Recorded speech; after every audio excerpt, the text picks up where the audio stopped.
Hello everyone, welcome back to our channel PWIT JAM and CSI NET. So जो IIT jam का exam हुआ था last Sunday, उसकी जो रिस्पॉन्स शीट है वो आ चुकी है एंड फाइनली आप क्या मार्क करके आए थे, क्या छोड़ के आ गए थे, वो सब आपको एक बारी में याद आ गया होगा। उसके बाद अब मेन चीज़ है कि उसको एनालाइज करना, स्कोर कैसे बन रहे हैं, कितना बन रहा है, अच्छा हुआ बेकार हुआ। ऑब्वियसली आंसर की नहीं आई है तो उसमें भी बहुत सारी चीज़ें हैं जो कंसीडर करने की जरूरत है, but this is a quick session. ठीक है, यहाँ पर हम पूरा का पूरा क्वेश्चन पेपर डिस्कस करेंगे, unit wise, topic wise, faculty wise. हम सब आपको सारे आंसर्स अच्छे से बताएंगे, पहले भी बताए हैं, अब दोबारा से बताएंगे। तो ये बहुत इंपॉर्टेंट है, यहाँ से आप अपने रिस्पॉन्स शीट को क्रॉस चेक कर सकते हैं, अपने मार्क्स कैलकुलेट कर सकते हैं। So starting with my part, that was cell biology, microbiology and immunology. So ये तीन पार्ट्स मेरे हैं। तो सबसे पहले अगर मैं शुरू करूं, जो फर्स्ट क्वेश्चन मेरे पार्ट से आया था कुछ ये था, which of the following classes of membrane protein requires ATP for transport of some specific ions or molecules across the cellular membranes. तो सिंपल सा सीधा सीधा पूछा है कि कौन सा मेम्ब्रेन प्रोटीन है जो एटीपी को यूज करता है।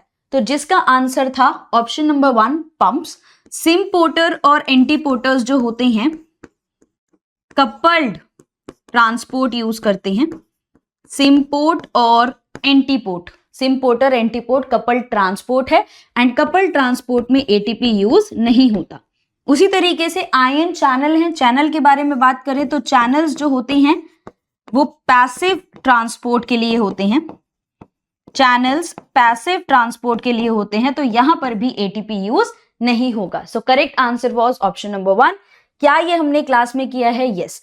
ये दो अलग अलग इमेजेस हैं जो मैंने आपको पढ़ाई हैं। अगर आप ध्यान से देखो, coupled transport, transport of two molecules, symporter antiporter coupled transport है और कपल्ड ट्रांसपोर्ट में एनर्जी यूज नहीं होती। सीधा सीधा नोट्स में मेंशन है, ये साकार बैच के नोट्स हैं जहां पर लिखा हुआ है एटीपी पंप्स या एटीपी ड्रिवन पंप्स। तो जो पंप्स होते हैं वो एटीपी का यूज करते हैं। नेक्स्ट क्वेश्चन जो आया था, which of the following is not a secondary messenger. तो अगर हम बात करें cyclic AMP, cyclic AMP GPCR का सेकेंडरी मैसेंजर है। साइक्लिक एएमपी जीपीसीआर का सेकेंडरी मैसेंजर है। सिमिलरली कैल्शियम आयन, जब हम IP3 यूज करते हैं, IP3 से कैल्शियम का रिलीज होता है, IP3 से कैल्शियम का रिलीज होता है, तो ये भी सेकेंडरी मैसेंजर है। डाइएसाइल ग्लिसरॉल कहां पर आता है? IP3 और डैग, IP3 और डैग एक साथ आते हैं, तो डैग भी सेकेंडरी मैसेंजर है। तो पोटेशियम आयन जो है वो आपका सेकेंडरी मैसेंजर नहीं होता। Same this was also discussed in marathon as well as in case of the Saakar batch. Next question, the most abundant phospholipid in E coli plasma membrane. इसका answer है phosphatidyl inositol, sorry phosphatidyl ethanol amine, sorry phosphatidyl ethanol amine. So ये एक table है जो मैं साकार batch में use करती हूँ, जहां पर मैं हमेशा समझाती हूँ कि अगर आप अलग अलग मेम्ब्रेन्स को देखें तो अलग अलग मेम्ब्रेन्स में अलग अलग अमाउंट है सभी चीजों का, अलग अलग अमाउंट है लिपिड्स का, कोलेस्ट्रॉल का, फॉस्फोलिपिड्स का। तो ये एक टेबल साकार बैचेस में यूज की जाती है। एंड अगर हम इस टेबल के लास्ट में आए, ई कोलाई का क्वेश्चन है, अगर आप ध्यान से देखो ई कोलाई बताना था, ई कोलाई का क्वेश्चन है। और ई कोलाई में अगर हम ध्यान से देखें, जो 70% है, जो सबसे ज्यादा है वो क्या है? Phosphatidyl ethanol amine. So correct answer was phosphatidyl ethanol amine. Identify the incorrect statement about the immunoglobulin, जिसका आंसर है IgD is the most abundant immunoglobulin. तो ये इसका ऑप्शन है। एंड सेम टेबल, सेम ये टेबल मैं बैच में भी यूज करती हूँ और मैराथन सेशन में भी मैंने यूज की है।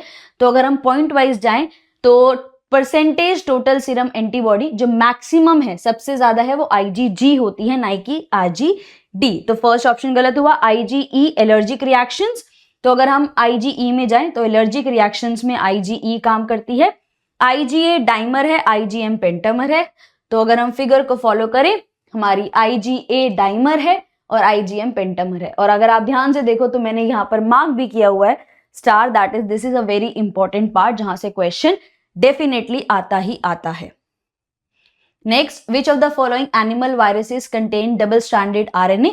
सो डबल स्ट्रैंडेड RNA की बात करें, that is a case of Rio virus, same सकार बैच में फॉलो की जाती है ये एक टेबल, जिसमें सीधा सीधा मेंशन है double stranded RNA is for reo viruses. This is from सकार बैच इटसेल्फ. सो सभी पूरी की पूरी टेबल यहां पर मेंशन है. Then bacterial conjugation. Bacterial conjugation requires direct contact between two bacterial cell. बिल्कुल सही बात है. Involves the transfer of genetic material from virus to bacteria? No. Through the uptake of free DNA? No. Form of X? No. So अगर हम देखें option number 1 था. And same चीज मैंने बैच में भी पढ़ाई है. एंड जब मैंने मैराथन सेशन लिया था तो वहां पर भी मैंने एज इट इज ये पार्ट लिखा था कि हॉरिजॉन्टल जीन ट्रांसफर कॉन्जुगेशन में सेक्स पिलाए एफ प्लाज्मिड होते हैं, ट्रांसफॉर्मेशन में नेकेड डीएनए होता है, ट्रांसडक्शन में वायरसेस बैक्टीरियोफाजेस होते हैं. सो ये एज इट इज अगर मैं बात करूं चारों पॉइंटर्स को कवर करता हुआ हमारा क्वेश्चन है. And this is from the marathon. ये मैराथन सेशन के पार्ट से है. Which of the following is a characteristic of apoptosis? Uncontrolled cell proliferation? No. ये कैंसर की प्रॉपर्टी है. अनकंट्रोल्ड सेल पॉलिफरेशन कैंसर में होता है. सेल माइग्रेशन भी कैंसर में होता है. एंडोसाइटोसिस पैथोजेंस के केस में होता है, यूजफुल मटेरियल्स के केस में होता है. तो ये एपोप्टोसिस में नहीं होता, DNA fragmentation. So the slide from the सकार बैच. जब हम सकार बैच में पढ़ते हैं तो मैं कुछ इस तरीके से लिख के बताती हूँ. एपोप्टोसिस में सेल साइज और वॉल्यूम श्रिंक होता है, डीएनए फ्रेगमेंटेशन होता है, न्यूक्लियर एनवेलप ब्रेक होता है, सेल शेप इरेगुलर हो जाती है, ब्लेब्स फॉर्मेशन होता है, ईट में सिग्नल आता है, अपोप्टोटिक बॉडीज बनती है और इस तरीके से काम चलता है. दिस इज फ्रॉम सकार बैच स्लाइड्स. सकार बैच के नोट्स में से है. तो सीधा सीधा सेकंड पॉइंटर डीएनए फ्रेगमेंटेशन है जो यहां पर आपको मार्क करके आना था. Which of the following is absent in RK? RK में पेप्टाइडोग्लाइकन नहीं होता. सेम चीज मैंने मैराथन में भी कराई थी जहां पर मैंने कुछ इस तरीके से लिखा था सूडोपेप्टाइडोग्लाइकन दैट इज सूडोमेरीन. सूडोपेप्टाइडोग्लाइकन सूडोम्यूरिन जो होता है वो आरके बैक्टीरिया में होता है और बैक्टीरिया में पेप्टाइडोग्लाइकन म्यूरिन होता है. तो बैक्टीरिया वाला पेप्टाइडोग्लाइकन जो है वो आरके बैक्टीरिया में नहीं होता, तो हमें पेप्टाइडोग्लाइकन मार्क करके आना था. This is from marathon. Next, which of the following is true for sterilization? This was basically MSQ question जिसमें autoclaving at 121 degree Celsius for 20 minute destroys endospore सही है. Filtration through 0.22 micrometer membrane removes viruses ये गलत है क्योंकि 0.22 micrometer का जो size है वो बैक्टीरिया के लिए होता है. और अगर हम वायरस के अकॉर्डिंग बात करें, वायरस के अकॉर्डिंग 0.22 का पोर जो होगा, 0.22 माइक्रोमीटर का जो पोर होगा वो बहुत बड़ा होगा. इसके थ्रू वायरस आसानी से निकल जाएगा, तो ये वायरस को फिल्टर आउट नहीं कर सकता, तो ये गलत है. Dry heat sterilization requires high temperature? Yes. Longer time? Yes. Gamma radiation जो है sterilize heat sensitive medical equipment? सही. और सेम चीज हमने सकार बैच में पढ़ी है जहां पर मैंने आपके साथ डिस्कस किया था स्टेरिलाइजेशन. तो अगर हम ऑटोक्लेविंग के केस में 101 डिग्री है for 15 to 20 minutes serves the purpose. First वाला पॉइंट. उसके बाद जो नेक्स्ट हमें देखना था गामा रेडिएशन. तो अगर हम गामा रेडिएशन को देखें तो गामा रेडिएशन मेडिकल सप्लाईज के लिए बिल्कुल सही बात है, कुछ ऐसा ही लिखा है. मेडिकल इक्विपमेंट्स बिल्कुल सही. ड्राई हीट स्टेरिलाइजेशन, तो आप देखो ड्राई हीट स्टेरिलाइजेशन का टेम्परेचर भी ज्यादा है और टाइम भी ज्यादा है. जहां पर ये 160 से 170 है 2 आवर्स के लिए, वो 121 है. तो ऑब्वियसली ये डिफरेंस है ही है, जो ये पॉइंट भी सही था. And this is the same from सकार batch. This is the microbiome question. Consider that 120 cells of bacteria are inoculated in a nutrient-rich media. Inoculation किया है, that means N0 दिया है. Inoculation किया है, that means ये 120 सेल क्या हुई? N0. If the doubling time मतलब generation time कितना हुआ? 20 minutes का generation time हुआ. Assuming no cell death, कोई cell death नहीं. Number of bacterial cells कितनी है? NT. Total time दिया हुआ है 2 hours का. टोटल टाइम दिया है 2 आवर्स का. तो स्मॉल एन निकाल लें. स्मॉल एन की वैल्यू होती है T/G. टोटल टाइम कितना है? 2 × 60 बाय जनरेशन टाइम कितना है? 20. तो ये हो गया 6. तो अगर हम वैल्यू सब्स्टिट्यूट करें, NT is equals to N0 × 2 raised to power n, that is 120 × 2 raised to power 6, that is 120 × 64. जिसको हम देख लेते हैं ये क्या आंसर बनेगा. कुछ 720 बन रहा था. एक second. 120 × 64 that is 7680, right? 7680 cells. And NAT में बहुत सारे क्वेश्चंस, बहुत सारे स्टूडेंट्स मेरे से पहले पूछ रहे थे कि NAT में जो है हमें स्पेसिफिक आंसर देना था. NAT क्वेश्चंस में होता है रेंज कि इतने से इतने तक, अगर आपके उसके बीच में कोई भी आंसर आपको मार्क्स मिलेगा. NAT में स्पेसिफिक एक पर्टिकुलर आंसर नहीं होता, रेंज होती है, उसके बीच में अगर आपका आंसर आ रहा है, serves the purpose. So this was all about my part. Next faculties would be discussing their part, and all in all आपको complete solution मिल जाएगा. All the very best and thank you so much. Hello everyone, welcome to PWIIT JAM and CSI Net YouTube channel. I am Ankita S. Tripathi. बच्चों, आपके IIT JAM 2026 examination की response की आ चुकी है. हमारे पास question paper available हो चुका है. तो मैं यहाँ पे जो भी पार्ट मैं आपको पढ़ाती हूँ IIT JAM में, that is molecular biology, plant physio और इकोलॉजी से जितने क्वेश्चंस आपके इस बार पेपर में आए हैं उनको सॉल्व करने की कोशिश करूंगी, आपको करेक्ट आंसर बताने की कोशिश करूंगी. चलिए चलते हैं, स्टार्ट करते हैं इसी को. तो सबसे पहला आपका जो क्वेश्चन था वो था which one of the following sigma factor is responsible for transcription regulation of nitrogen assimilation. आपको याद होगा बच्चों, बैचेस में जब भी मैंने आपको ट्रांसक्रिप्शन के बारे में पढ़ाया है तो डेफिनेटली मैं आपको एक चार्ट प्रेजेंट करती हूँ, ये उसी का स्क्रीनशॉट है. अगर आपको याद होगा आप देख सकते हैं, मैंने आपको हर एक सिग्मा फैक्टर और उसका क्या रिस्पेक्टिव फंक्शन है वो बताया है. तो सिग्मा 54 आपके इस क्वेश्चन में क्या क्लियरली पूछा है, सिग्मा 54 का फंक्शन क्या होता है, वो किस ट्रांसक्रिप्शनल रेगुलेशन में हेल्प करता है. तो उसका करेक्ट आंसर क्या है, sigma 54 helps in nitrogen assimilation. तो पहले क्वेश्चन का आंसर आपका क्या है, सिग्मा 54, दैट इज थर्ड वाला आपका करेक्ट होगा, which helps in nitrogen assimilation. चलिए नेक्स्ट क्वेश्चन पे बढ़ते हैं. Which one of the following is not N auxin. इस बार हम जो मैराथन सीरीज पढ़ रहे थे उसमें भी मैंने ऑक्सिन जब आपको रिवाइज करवाया था तो क्लियरली आपको लिस्ट प्रोवाइड की थी कौन से सिंथेटिक और कौन से नेचुरल ऑक्सिन्स होते हैं. और बैचेस में भी मैंने आपको इसी तरीके से नेचुरली अकरिंग ऑक्सिन्स के बारे में बताया है बच्चों. Indole acetic acid, indole butyric acid, indole propionic acid, phenyl acetic acid, ये आपके नेचुरल ऑक्सिन्स है. और क्वेश्चन अगर आप देखेंगे तो इसमें पूछा है which is not N auxin, जो ऑक्सिन नहीं है. तो आपको ऑक्सिन क्या है वो पता है, तो ऑक्सिन क्या नहीं है वो आराम से आप आइडेंटिफाई कर सकते हो. जैसे phenyl acetic acid which is PAA, indole 3 acetic acid which is आप इसको IBA के फॉर्म में लिख सकते हो. इसके अलावा अगर आप देखें इंडोल 3 एसिटिक एसिड जो हम ट्रिप्टोफैन डिपेंडेंट पाथवे से सिंथेसाइज करते हैं, ये तीनों के तीनों क्या है, ऑक्सिन्स है. जो ऑक्सिन नहीं है वो है आपका एब्साइसिक एसिड, बिकॉज ये क्या है, ये एक वाटर स्ट्रेस हार्मोन है. ये क्या है बच्चों, वाटर स्ट्रेस हार्मोन है, ये ऑक्सिन नहीं है. तो करेक्ट आंसर आपका क्या हो जाएगा, which is not N auxin, उसमें आपका करेक्ट आंसर हो जाएगा थर्ड वाला, विच इज एब्साइसिक एसिड. चलिए थोड़ा सा और आगे बढ़ते हैं. Which one of the following statement regarding plant photosystem is not true. इस बार क्वेश्चंस जनरली जो पूछे गए हैं वो इनकरेक्ट या नॉट ट्रू के फॉर्म में पूछे गए हैं, दैट इज फॉल्स कौन सा है उसके बारे में पूछे गए हैं. तो अगर आप यहाँ पे देखेंगे, यहाँ पूछा गया है कौन सा photosystem that is pigment system से रिलेटेड स्टेटमेंट गलत है. तो अगर आप यहाँ पे नोटिस करेंगे बच्चों, photosystem 1 is present in unstacked thylakoid membrane, photosystem 1 is responsible for water splitting. अगर आप सेकेंड ऑप्शन को देखेंगे, दिस इज नॉट ट्रू. तो करेक्ट आंसर आपका क्या है, 2 वाला, क्योंकि हम जानते हैं there are 2 types of photosystem, photosystem 1 और फोटोसिस्टम 2. अगर आप फोटोसिस्टम 2 के बारे में बात करते हो तो फोटोसिस्टम 2 आपका क्या कंटेन करता है, फोटोसिस्टम 2 जनरली इसमें प्रेजेंट होता है वाटर स्प्लिटिंग. वाटर स्प्लिटिंग या आप बोल सकते हो फोटोलाइसिस जो होती है, जो भी हमारी फोटोलाइसिस होती है वो किसकी वजह से होती है, वो होती है फोटोसिस्टम 2 के नजदीक through with the help of oxygen evolving complex. किसकी मदद से होती है, ऑक्सीजन इवॉल्विंग कॉम्प्लेक्स की मदद से होती है. और वो कहां पे सिचुएटेड होता है, फोटोसिस्टम 2 के पास सिचुएटेड होता है, ना कि 1 के पास. उसके अलावा हम जानते हैं फोटोसिस्टम 1 एब्जॉर्ब करता है 700 नैनोमीटर की लाइट, बिल्कुल सही. Photosystem 2 is present in stacked thylakoid membrane, it is present in unstacked thylakoid membrane.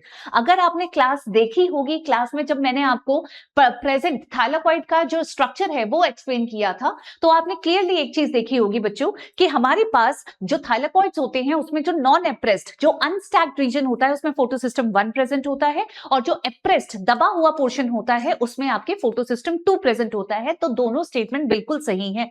तो अगर आप देखेंगे तो करेक्ट आंसर आपका क्या है? करेक्ट आंसर है हमारा सेकंड वाला, इट इज नॉट ट्रू। अब थर्ड उसमें आ जाते हैं, in the genetic code 61 codons code for 20 amino acid, how many types of amino acyl tRNA synthesis are required for correct matching of tRNAs to their corresponding amino acid. अब एक चीज तो हमेशा याद रखना बच्चों, जब मैंने आपको अमीनो असाइल टीआरएनए सिंथेसिस के बारे में बताया था तो क्लियरली ये चीज लिखी थी कि अगर हमारे पास 20 अमीनो एसिड्स हैं that are naturally incorporated into a protein, तो हर एक अमीनो एसिड को इनकॉर्पोरेट करने के लिए हमारे पास एक अमीनो असाइल टीआरएनए सिंथेसिस होता है। तो अगर हमारे पास 20 अमीनो एसिड है तो हमारे पास 20 ही अमीनो असाइल टीआरएनए सिंथेसिस भी होंगे। तो करेक्ट आंसर आपके इस क्वेश्चन का क्या होगा? इसका भी थर्ड करेक्ट आंसर होगा। और जनरली अगर पीछे से आगे तक देखेंगे तो नॉर्मली जो आंसर आपके नॉट ट्रू है वो थर्ड ऑप्शन ही उसका सही आंसर है, अगर आप यहाँ पे केयरफुली देखेंगे। अब आते हैं which one of the following statement is not correct. Again not correct आपसे पूछा गया है। तो अगर आप यहाँ पे देखेंगे बच्चों, ये क्वेश्चन था आपके बायोम से रिलेटेड, और मैंने क्लियरली आपको क्लास में बताया था जब हम सनलाइट टेम्परेचर को स्टडी करते हैं, सनलाइट की डायरेक्ट लाइट, जब सन की डायरेक्ट लाइट ट्रॉपिकल सब ट्रॉपिकल रीजन्स में पड़ती है, इसीलिए वहां का टेम्परेचर अच्छा खासा होता है और वहां पे वेजिटेशन और बायोडाइवर्सिटी भी हाईएस्ट मिलती है। जैसे जैसे आप ट्रॉपिकल रीजन से लैटिट्यूडिनल मूवमेंट करते हो, मूवमेंट टुवर्ड्स पोल करते हो, हर 10 डिग्री के लैटिट्यूड में मूव करने से 6.4 डिग्री सेल्सियस टेम्परेचर डाउन होता है। इसीलिए नॉर्थ और साउथ पोल में आपको टेम्परेचर हमेशा कोल्डर दिखता है। सेम तरीके से जो पोलर रीजन्स में जो रीजन्स होते हैं उनको उनमें पाए जाने वाला इकोसिस्टम या बायोम क्या कहलाता है? टुंड्रा। आपको याद होगा क्लास में मैंने क्लियरली लिखा था टुंड्रा इकोसिस्टम, आइस और कोल्ड टेम्परेचर ऐसे रीजन्स होते हैं, रेनफॉल जहां पे एवरेज होती है, क्योंकि बायोम मतलब क्या है? आप दो क्लाइमेटिक कंडीशंस को कंसिडर करते हो, टेम्परेचर और रेनफॉल, दैट इज प्रेसिपिटेशन को। फिर उसके बाद जो स्टेटमेंट्स मैंने आपको प्रोवाइड किए थे वहां पे भी अगर देखते, टेम्परेट फॉरेस्ट में डेसिडियस ट्रीज जो होते हैं they are dominant, this is also written clearly. अब अगर आप यहाँ पे देखेंगे बच्चों, आपसे पूछा है कौन सा नॉट ट्रू है, तो नॉट ट्रू के हिसाब से टुंड्रा ऐसे रीजन्स होते हैं जहां पे टेम्परेचर बहुत डाउन होता है, कोल्ड होता है, आइस जमी होती है, वैसे टेम्परेचर्स। तो यहां पे लिखा हुआ है average temperature in tundra is above 30 degree Celsius, this could not be correct answer, है ना। टुंड्रा का टेम्परेचर डाउन होता है, कोल्ड टेम्परेचर होता है, जनरली आइस माइनस डिग्री से लेके आपके +20 डिग्री तक का टेम्परेचर आपके टुंड्रा रीजन्स में पाया जाता है। उसके अलावा नॉर्दर्न हेमिस्फीयर की जब आप बात करते हो तो टेम्परेट, सब पोलर्स, आपके पोलर रीजन्स नॉर्दर्न हेमिस्फीयर में आते हैं, जहां पे जनरली टुंड्रा रीजन्स में आपको हर्ब्स मिलते हैं। और अगर आप टेम्परेट फॉरेस्ट की बात करोगे तो वहां पे डेसिडियस फॉरेस्ट जो होते हैं, प्लांट्स होते हैं या ट्रीज होते हैं, they are dominant, this is also true. तो इसीलिए आपका थर्ड वाला यहाँ पे नॉट ट्रू है। ठीक है, इसके अलावा हम बात करते हैं लास्ट क्वेश्चन की। ये था एनईटी टाइप क्वेश्चन और इसमें क्लियरली आपसे पूछा गया था बच्चों, आपको क्या क्या दिया हुआ है? आपको पॉपुलेशन साइज दिया है इनिशियल विच इज 4400, इसके अलावा आपके पास आपको दिया है बर्थ रेट विच इज 0.035, उसके बाद आपको दिया है डेथ रेट जो कि आपका कितना है? 0.02 है, और फाइनली आपसे क्या पूछा गया है? आपसे पूछा गया है चेंज, नेट चेंज इन आपका पॉपुलेशन साइज। और आप जानते हैं नेट चेंज डीएन क्या रिप्रेजेंट करता है? It represents change in population size, वो भी एक गिवन टाइम में, आपको कितना टाइम पीरियड में ये करना है। तो आर एन फॉर्मूला होता है, इसी को अगर आप फर्दर डिराइव करेंगे with the help of this given जो भी आपको डेटा दिया है, तो आप dn by dt is equal to क्या करेंगे? Birth rate minus death rate into N करेंगे। अब अगर आप इस पे पुट करेंगे 0.035 माइनस 0.02 आप पुट करते और इंटू आप कितना है आपके पास 4400 अगर आप करते और इसको सॉल्व करेंगे तो आपको अप्रोक्सीमेटली 66 आंसर मिलना चाहिए।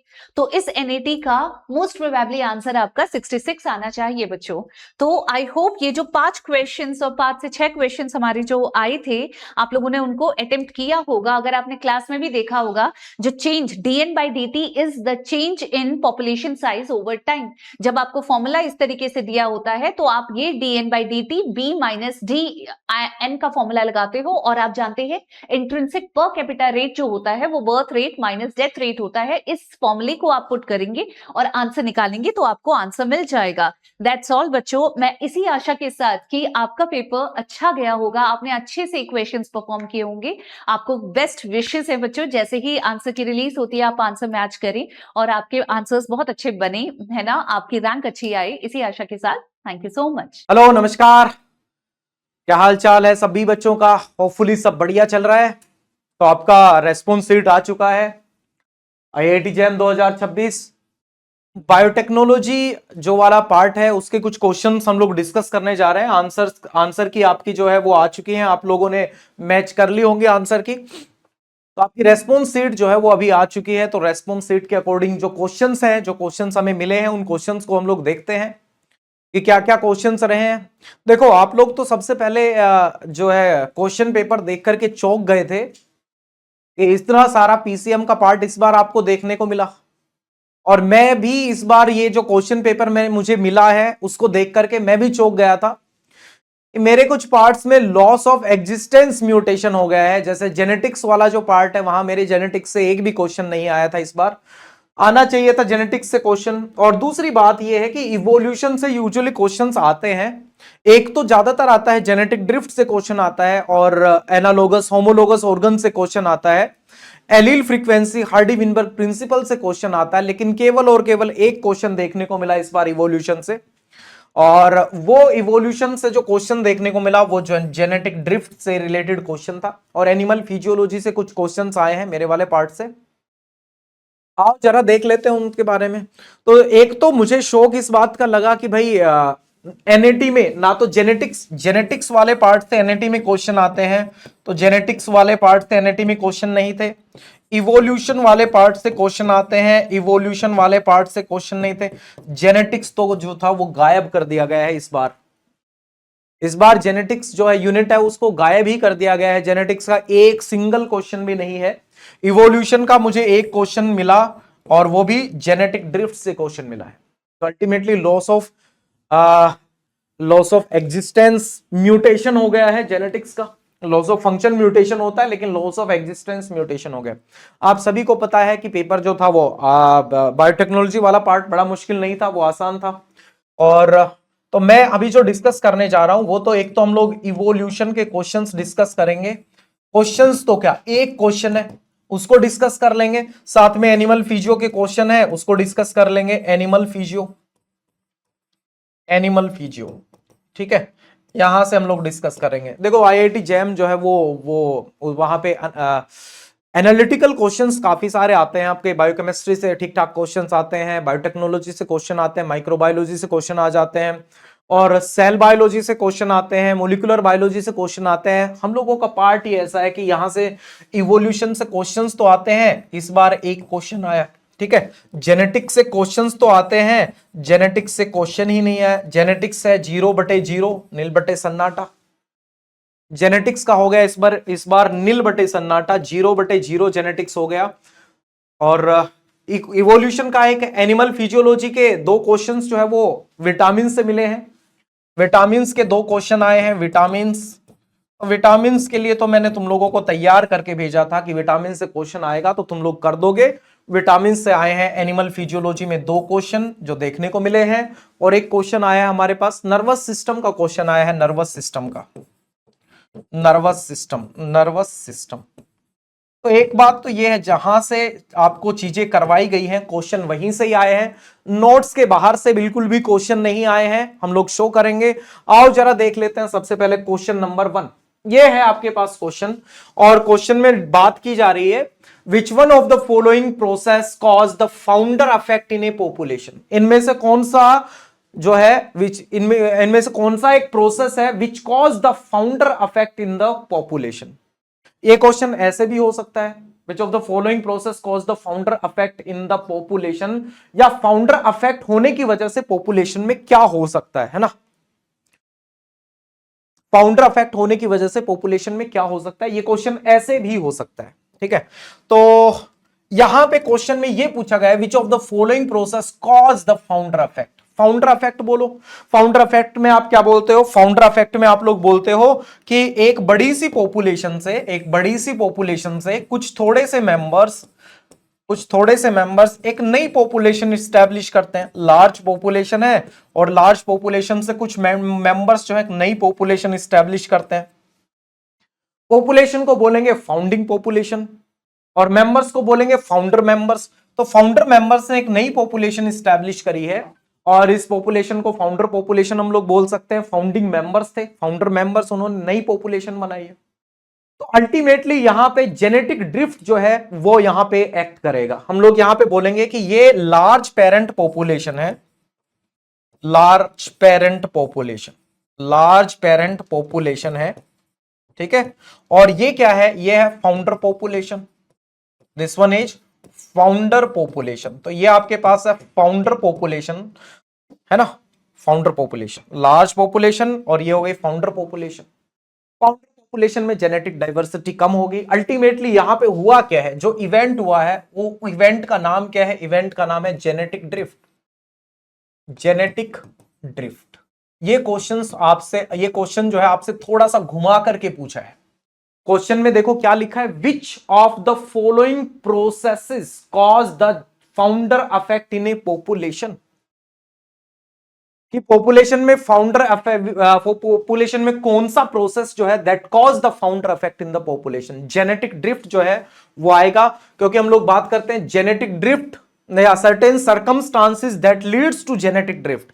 तो ये दोनों जेनेटिक ड्रिफ्ट और फाउंडर अफेक्ट एक दूसरे के पूरक हैं। हम बोलेंगे कि जेनेटिक ड्रिफ्ट होगा तो फाउंडर अफेक्ट होगा, तो ultimately that leads to genetic drift.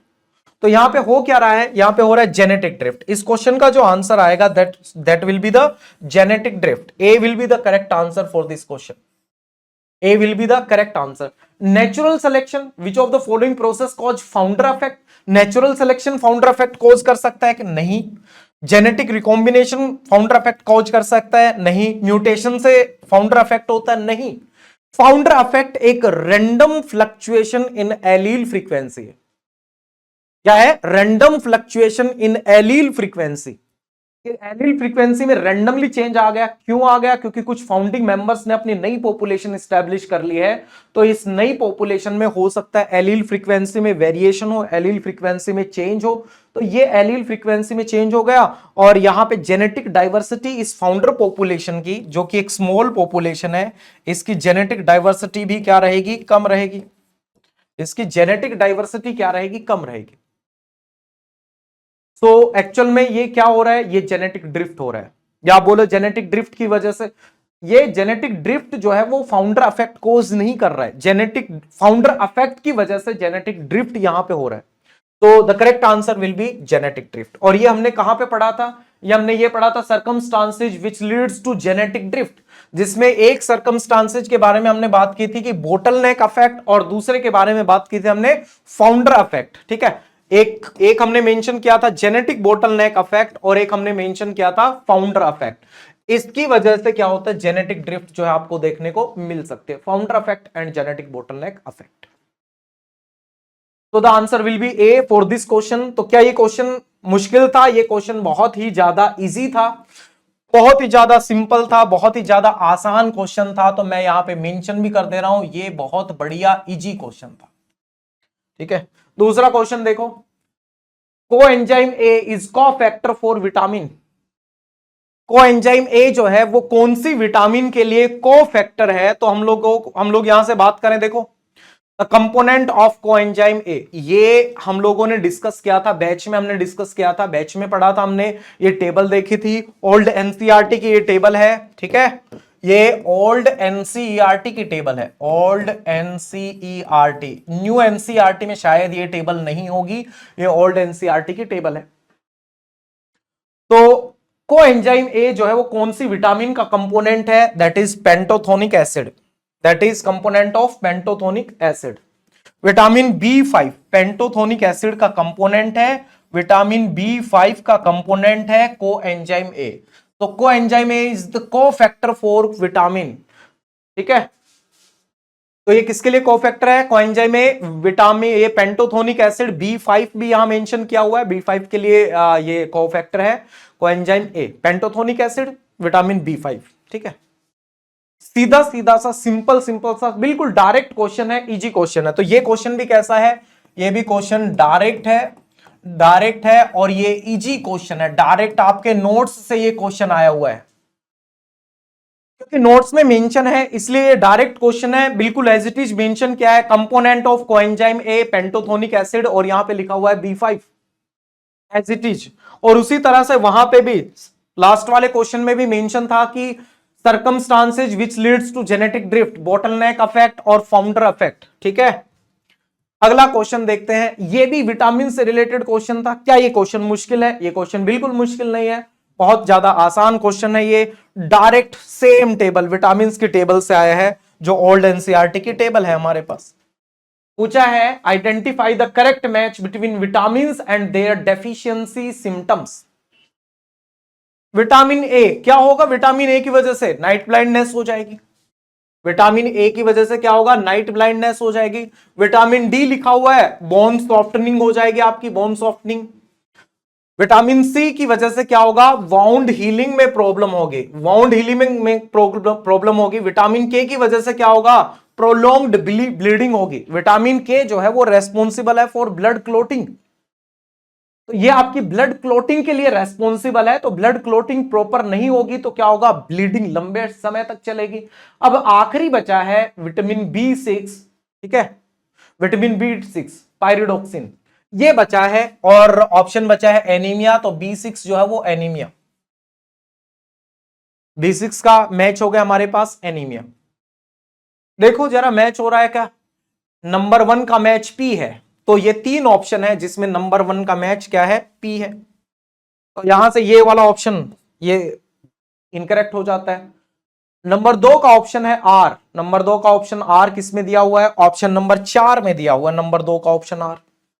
उसके बाद नंबर 3 का ऑप्शन है Q, नंबर 3 का ऑप्शन है Q, नंबर 4 का ऑप्शन है S, नंबर 4 का ऑप्शन है S, नंबर 5 का ऑप्शन है T, नंबर 5 का ऑप्शन है T। क्वेश्चन कहां से है? क्वेश्चन देखो जरा यहां से क्या है, आपके पास क्या क्या दिया हुआ है? आपके पास विटामिन ए दी हुई है, ठीक है, यहां पे विटामिन ए है that leads to night blindness, ठीक है, एक हो गया। उसके बाद आपके पास क्या है? देखो जरा यहां पे कुछ ऐसा है क्या? विटामिन डी, विटामिन डी दिया हुआ है, calciferol, weak and soft bone, weakening of bone और द सॉफ्ट बोन, ये भी आपको आपके पास मेंशन है। और कुछ क्या दिया हुआ है आपके पास? आपके पास दिया हुआ है विटामिन के, ठीक है, मेनाडायोन, मेनाक्विनोन और menaquinone. Slow delayed blood clotting, blood clotting क्या होगी? डिले होगी। हीमोरेज, ब्लड लॉस हो जाएगा, इसकी वजह से क्या होगा? ब्लड लॉस हो जाएगा, that will leads to the loss of the blood. और क्या दिया है आपको? एस्कॉर्बिक एसिड दिया हुआ है, विटामिन सी दिया हुआ है, that leads to delayed healing of wounds. Option तो आपको सारे मैच कर गए यहां पे, ऑलमोस्ट ऑप्शन तो हमने मैच करवा दिए। विटामिन के का मैच करवा दिया, सी का करवा दिया, डी का करवा दिया, ए का करवा दिया, ठीक है। तो लगभग सारे ऑप्शंस मैच हो गए यहां से। और क्वेश्चन कैसा है? क्वेश्चन है इजी, क्वेश्चन इजी है, क्वेश्चन डायरेक्ट है। कहां से है? नोट्स से डायरेक्ट है, आपके डायरेक्ट नोट्स में अवेलेबल है, आपको इंफॉर्मेशन प्रॉपर प्रोवाइड की हुई है यहां से, ठीक है। क्वेश्चन नंबर 13 था। एक और क्वेश्चन MSQ में आया है जो नर्वस सिस्टम का। देखो ये तो विटामिन का हमारा डाइजेस्टिव सिस्टम का पार्ट हो गया, this one is the part of digestive system. और अगर आप यहां से देखो तो ये नर्वस सिस्टम का एक क्वेश्चन है। और देखो यहां पे क्या क्या मेंशन किया हुआ है, which of the following is or are present in the human brain, multiple select question MSQ। इनमें से कौन से ह्यूमन ब्रेन में प्रेजेंट होंगे? ओलिगोडेंड्रोसाइट मेंशन है, पोडोसाइट मेंशन है, एस्ट्रोसाइट मेंशन है, माइक्रोग्लियल सेल्स है। अब यहां पे और जो चीज है वो क्या है? और जो चीज है वो है पोडोसाइट्स। पोडोसाइट्स आपको कहां पर देखने को मिलेगी? ये आपको Bowman's capsule, Bowman's capsule, Bowman's capsule, ठीक है, ये आपको यहां पर देखने को मिलेगी बोमेंज कैप्सूल। ये फिल्ट्रेशन स्लिट बनाती है, फिल्ट्रेशन पोर बनाती है, ये वाली सेल पोडोसाइट्स। ठीक है, बाकी ये जितनी भी सेल्स हैं आपके पास, ओलिगोडेंड्रोसाइट्स हो गई, एस्ट्रोसाइट्स हो गई, माइक्रोग्लियल सेल्स हो गई, these are the glial cells of central nervous system.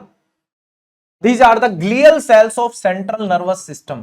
Glial cells of central nervous system. Central nervous system की ये glial cells है।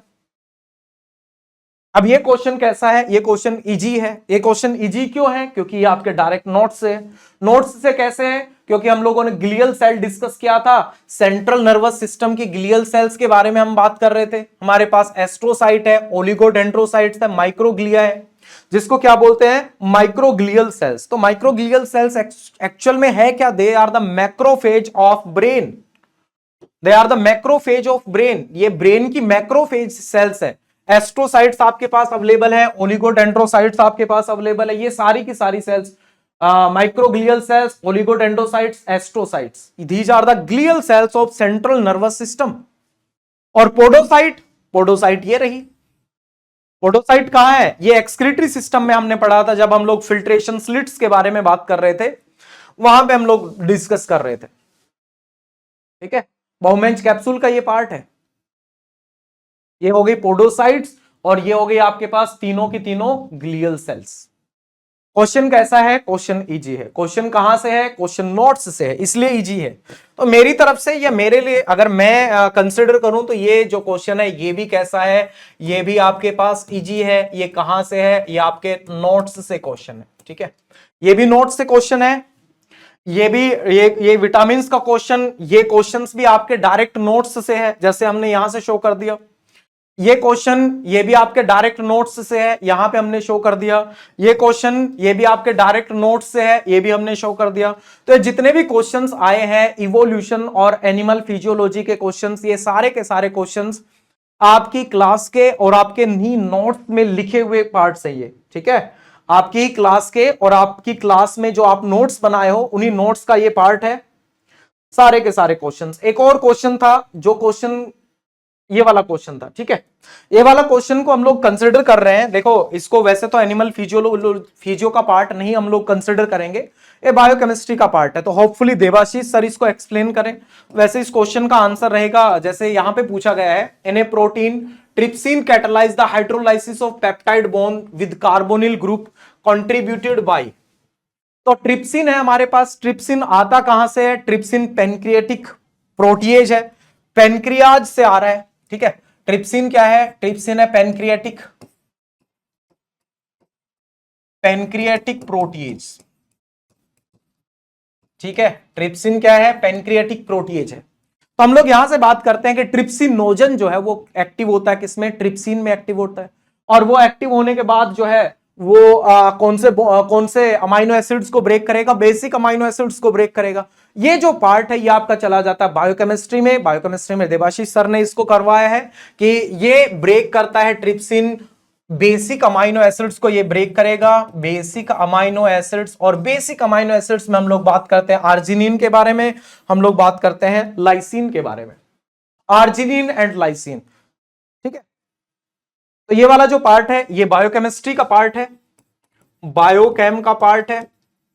ठीक है, तो इसको एक्सप्लेन अभी करवाएंगे देवाशीष सर, इसको एक्सप्लेन करवाएंगे। मैंने आपको जस्ट बता दिया क्योंकि ट्रिप्सिन को हम लोग डाइजेस्टिव सिस्टम में भी पढ़ते हैं, एक भी पेनक्रिएटिक लाइपेज है ये। और ट्रिप्सिन का यूज किया जाता है, अगर आप लोग मैमलियन सेल कल्चर देखोगे तो वहां पे भी ट्रिप्सिन का यूज किया जाता है। ठीक है, वहां पे भी सेल्स को वहां पे अगर आप बात करो मैमलियन सेल कल्चर में, तो वहां पे जो आपको काकोटूट सेल्स हो गई आपके पास, उन सेल्स को ट्रिप्सिनाइज करते हैं। ट्रिप्सिनाइज करने का मतलब है जो सेल्स आपस में जुड़ी हुई हैं वो एक दूसरे से क्या हो जाए? अलग अलग हो जाए। हम सब कल्चर करने के लिए जो है वो ट्रिप्सिन का यूज करते हैं। तो सेल कल्चर में भी इसका इस्तेमाल किया जाता है, इस एंजाइम का इस्तेमाल किया जाता है सब कल्चर में भी, मैमलियन सेल कल्चर में। ठीक है, तो मैमलियन सेल कल्चर में ट्रिप्सिन का यूज कर सकते हैं हम लोग। हम स्क्रैपिंग का यूज कर सकते हैं, एक इस तरह से, जैसे एक एपरेटस आता है छोटा सा, उसके नीचे एक नोक लगी होती है, नोक जैसा तो क्या है? जैसे चप्पू होता है ना, नाव चलाने वाला चप्पू, वैसा वैसा सा एक स्ट्रक्चर है, चप्पू का एक हिस्सा मान लो ऐसे है, तो वो उसको जो है उसको हम लोग क्या बोलते हैं, उसको बोलते हैं स्क्रैपिंग, सेल स्क्रैप करना। तो अलग अलग सेल्स के लिए, सब कल्चर के लिए अलग अलग तरीके यूज किए जाते हैं। किसी में स्क्रैपिंग यूज करते हैं, किसी में हम लोग ट्रिप्सिन यूज करते हैं। ट्रिप्सिन ब्रेक करता है बेसिक अमाइनो एसिड को, और वो बेसिक अमाइनो एसिड है लाइसिन और आर्जिनिन। ठीक है, तो ये बायोकेमिस्ट्री में ये वाला पार्ट होगा। इसको मैंने यहां इतना इसलिए रखा क्योंकि डाइजेस्टिव सिस्टम में हम नाम पढ़ते हैं, ट्रिप्सिनोजन को कन्वर्ट किया जाता है ट्रिप्सिन में। ये एक पेनक्रिएटिक प्रोटीएज एंजाइम है, पेनक्रियाज से आने वाला एंजाइम है, प्रोटीन को डाइजेस्ट करेगा। इसको एक्टिवेट करने का काम किसका है, एंटेरोकाइनेज का काम है, जो कि ट्रिप्सिनोजन को ट्रिप्सिन में कन्वर्ट करेगा। फिर ये जो ट्रिप्सिन है ये बाकी के एंजाइम्स को एक्टिवेट करेगा, काइमोट्रिप्सिनोजन प्रोइलास्टेज को इलास्टेज में, काइमोट्रिप्सिनोजन को काइमोट्रिप्सिन में। ठीक है, इसी तरह से सोन। तो ये जो पार्ट है अभी तक मेरा वाला जो पार्ट है, इसमें आपको नोट्स से क्वेश्चंस मिल गए होंगे होपफुली, और आपको देख के अच्छा लगा होगा ये क्वेश्चंस देख के। तो अल्टीमेटली ओवरऑल ये जो मेरा वाला पार्ट था ये काफी ज्यादा इजी पार्ट था, बहुत ही ज्यादा इजी पार्ट था। ऑल क्वेश्चंस फ्रॉम नोट्स, जितने भी क्वेश्चंस आपने देखे हैं ये आपके कहां से आए हैं, आपकी नोट्स बुक से ही आए हैं, आपकी क्लास से ही आए हैं, आपके नोट्स से ही आए हैं। तो अभी अपना आपने चेक कर दिया होगा, रिजल्ट के लिए वेट करो, अपनी रैंक्स के लिए वेट करो। ठीक है, रिजल्ट और रैंक के लिए आप सभी लोग वेट करो, ये आपका क्या रैंक रहता है। होपफुली आपको बढ़िया बढ़िया आईआईटीज आईआईएससीज मिले, आप जो भी ड्रीम इंस्टीट्यूट कंसिडर कर रहे हो, और साथ के साथ आप गेट बी की भी तैयारी करें, गेट बी की भी प्रिपरेशन करें। गेट बी का भी एग्जाम आएगा अप्रैल के एंड में यूजुअली होता है, तो होपफुली आप उसकी भी अच्छे से तैयारी करें। तो उम्मीद है कि आप गेट बी की भी तैयारी अभी कंटिन्यू करते रहोगे, बढ़िया तरीके से तैयारी करोगे। चीजें कहां से आती हैं, चीजें आपके नोट्स से ही आते हैं। ठीक है, जब आप पढ़ाई करते हो, जब आप प्रिपरेशन करते हो, तो आपके नोट्स से मैक्सिमम चीजें आपको देखने को मिल सकती है। जैसे अभी आपने देखा कि मैक्सिमम क्वेश्चन आपके नोट्स से ही थे, तो वो चीजें आपको जो है वो देखने को मिल सकती है। So hope for the best, wish you all the very best. आप सभी को ढेर सारी शुभकामनाएं, जिन्होंने आईआईटी जैम का एग्जाम दे दिया है और जिसके अच्छे नंबर जो है वो काउंट हो रहे हैं, अच्छे नंबर आ रहे हैं जिनके, उनको बहुत सारी ढेर सारी शुभकामनाएं। और बाकी जो बच्चे जिनके थोड़े से कम नंबर उनको लग रहे हैं, सीयूईटी पीजी की तैयारी करो और गेट बी की तैयारी करो, और ये तैयारी जारी रखना, कंटिन्यू रखना, बिना एक दिन भी वेस्ट किए, बिना एक घंटा भी वेस्ट किए। ठीक है, क्योंकि टाइम प्रीसियस है, सीयूईटी अभी आपके सर पे बैठा हुआ है। ठीक है, और ये जो टाइम थोड़ा सा बचा हुआ बीच का, ये पता भी नहीं चलेगा कब ये टाइम खत्म हो गया। इसलिए इस टाइम को यूटिलाइज करो बेनिफिशियल वे में, और आईआईटी जैम में जो सिली मिस्टेक्स करके आए हो, उन सिली मिस्टेक्स से सीखो। अगले एग्जाम में वो सिली मिस्टेक्स बिल्कुल भी मत करना।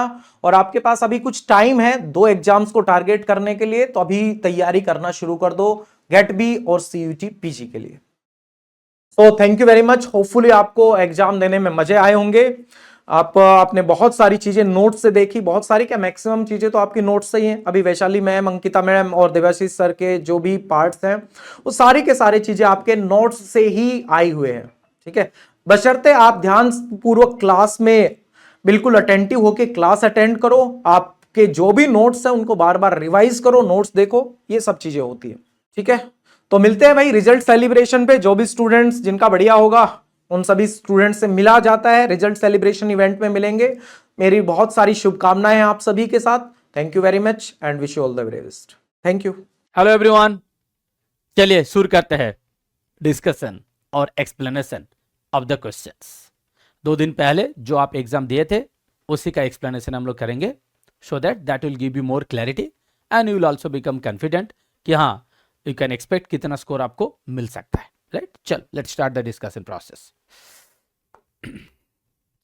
ये जो फर्स्ट क्वेश्चन था, यहां पे तो कोई कंफ्यूजन नहीं होना चाहिए, सिंपल डायरेक्ट क्वेश्चन था। Which of the following is not an essential amino acid, right? तो नॉट दिया है threonine, valine, tryptophan, they are all essential. Not दिया है, your answer will be tyrosine. No confusion. Okay, चलो let us go to the next question.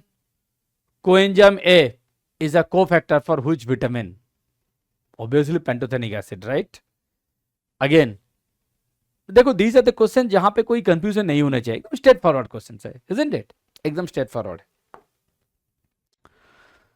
Which one of the following bonds is formed at the branched point of a glycogen? You remember? Branch chain, side chain मैंने आपको समझा रहा था। सो यहां पे branch के बारे में बताया, तो branch will be obviously alpha 16, isn't it? I'm sure you have all done it correct कि ब्रांच होगा अल्फा 16। जब लीनियर चेन होगा, साइड चेन होगा, दैट विल बी अल्फा 14। जब ब्रांच होगा इट विल बी अल्फा 16। इसमें भी there is nothing to discuss. Again, कौन सा type of vector will be most suitable for 2 MB DNA insert?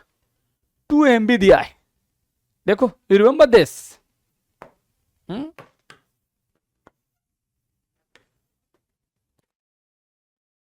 Insert का size मैंने आपको बताया था क्लास में, सेशन में। It will be YAC, yeast artificial chromosome. 2 MB दिया है तो it will be no confusion. These are the questions which should not have any confusion, and most of the questions are direct एकदम। हाँ, एक अच्छा question दिया है कि CD स्पेक्ट्रा में which of the following are correct with respect to alpha helix, right? you remember? तो बोलो, इसका पॉजिटिव कौन सा वेवलेंथ पे आ रहा था, कौन सा नैनोमीटर पे? पॉजिटिव 195 पे आ रहा था, पॉजिटिव आ रहा था 195, राइट? एंड नेगेटिव 210 में भी होगा negative. Red colour alpha helix है ना, 210 में भी नेगेटिव है, 220 में भी नेगेटिव है। सो 210 में भी नेगेटिव है, 220 में भी नेगेटिव है। Got it? So 1, 3, 4 should be right. Most of the things are discuss in the session itself. A bioinformatics का क्वेश्चन आया, लोकल अलाइनमेंट में which of the following methods are used? Obviously Waterman तो होगा, Smith Waterman and BLAST दोनों used होता है for local alignment of the nucleotide sequence, right? ये भी मैंने क्लास में डिस्कस किया था। प्रोटीन ट्रिप्सिन डाइजेशन कितना बार डिस्कस किया मैंने, बताओ? How many times? How many मतलब so many times we discussed, isn't it? So it will be lysine and arginine, no doubt, no confusion, एकदम स्ट्रेट फॉरवर्ड सिंपल क्वेश्चन दिया है कि trypsin कहां पे डाइजेशन करेगा? Lysine arginine. देन कुछ question था न्यूमेरिकल्स। ये जो फर्स्ट क्वेश्चन मैंने देखा ये तो एकदम इजी पीजी टाइप है। जीसी परसेंटेज दिया है, आपको क्या करना है, सिंपली काउंट करो। आप देखो कितना जी है कितना सी है, मैं तो देख रहा हूं टोटल 5G एंड 5C है, राइट? तो टोटल जीसी कितना 10 आउट ऑफ 18, तो कितना होगा परसेंटेज में? 55.56% होगा। ठीक है, ये सब चीज भी हम लोग डिस्कस किए थे जब मेल्टिंग टेम्परेचर का फॉर्मूला हम लोग कैलकुलेट करें, तो उसी टाइम पे हम लोग GC percentage, these are all linked, क्योंकि जब आप मेल्टिंग टेम्परेचर कैलकुलेट करोगे वहां पे GC percentage is also important. तो पहले जीसी परसेंटेज देख लो, then we go for melting temperature. तो यहाँ पे तो डायरेक्ट दिया है, इसमें there is nothing to discuss, एकदम सिंपल काउंट करके परसेंटेज निकालो। ठीक है, नेक्स्ट इसको क्या किया, ग्लाइसिन के बारे में पूछा है। ग्लाइसिन आपको पता है, simply we write like this, right? So यहां पे मास नंबर ऑलरेडी मेंशन किया है, atomic mass number they have already given to you. अगर मान लो कि आपको नहीं पता है कि ग्लाइसिन का मॉलिक्यूलर वेट कितना है, सपोज नहीं पता है, क्योंकि हम लोग ऑन एन एवरेज 110 कैलकुलेट करते थे, right? To be honest, but यहां पे तो आपको ऑलरेडी दे दिया एटॉमिक मास, कार्बन का, नाइट्रोजन का, ऑक्सीजन का, हाइड्रोजन का ऑलरेडी दे दिया। You simply write glycine. So this is nothing but, यहां पे C कितना है? C2 है। H कितना है?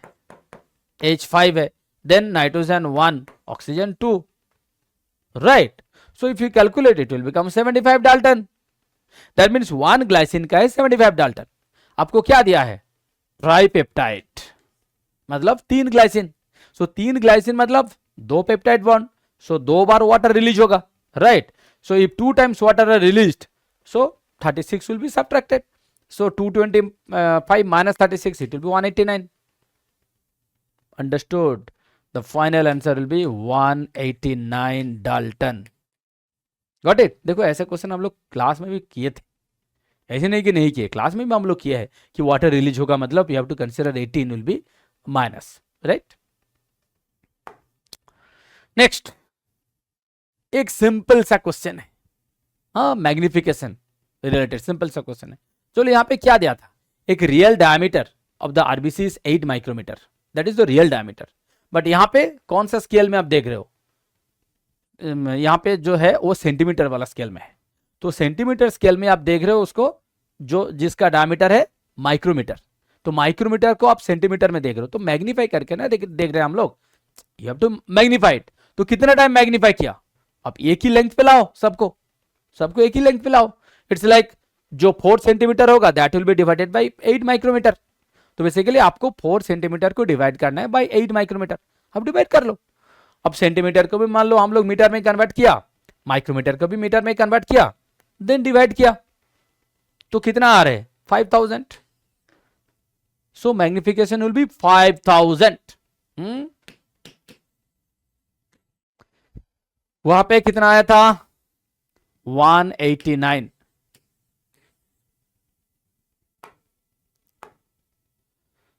अच्छा, ये वाला क्वेश्चन बताओ क्या किया आप, बताओ। 9.2 है इसका टोटल साइज, कितना 9.2। So PQRS these are your BamHI on site. Complete digestion लिखा है, आपको मैंने कंप्लीट डाइजेशन, पार्शियल डाइजेशन का पूरा कंसेप्ट समझाया, राइट। एनीवे चलो, कंप्लीट डाइजेशन का मतलब क्या है, श्योर शॉर्ट डाइजेशन। कंप्लीट मतलब श्योर शॉर्ट डाइजेशन।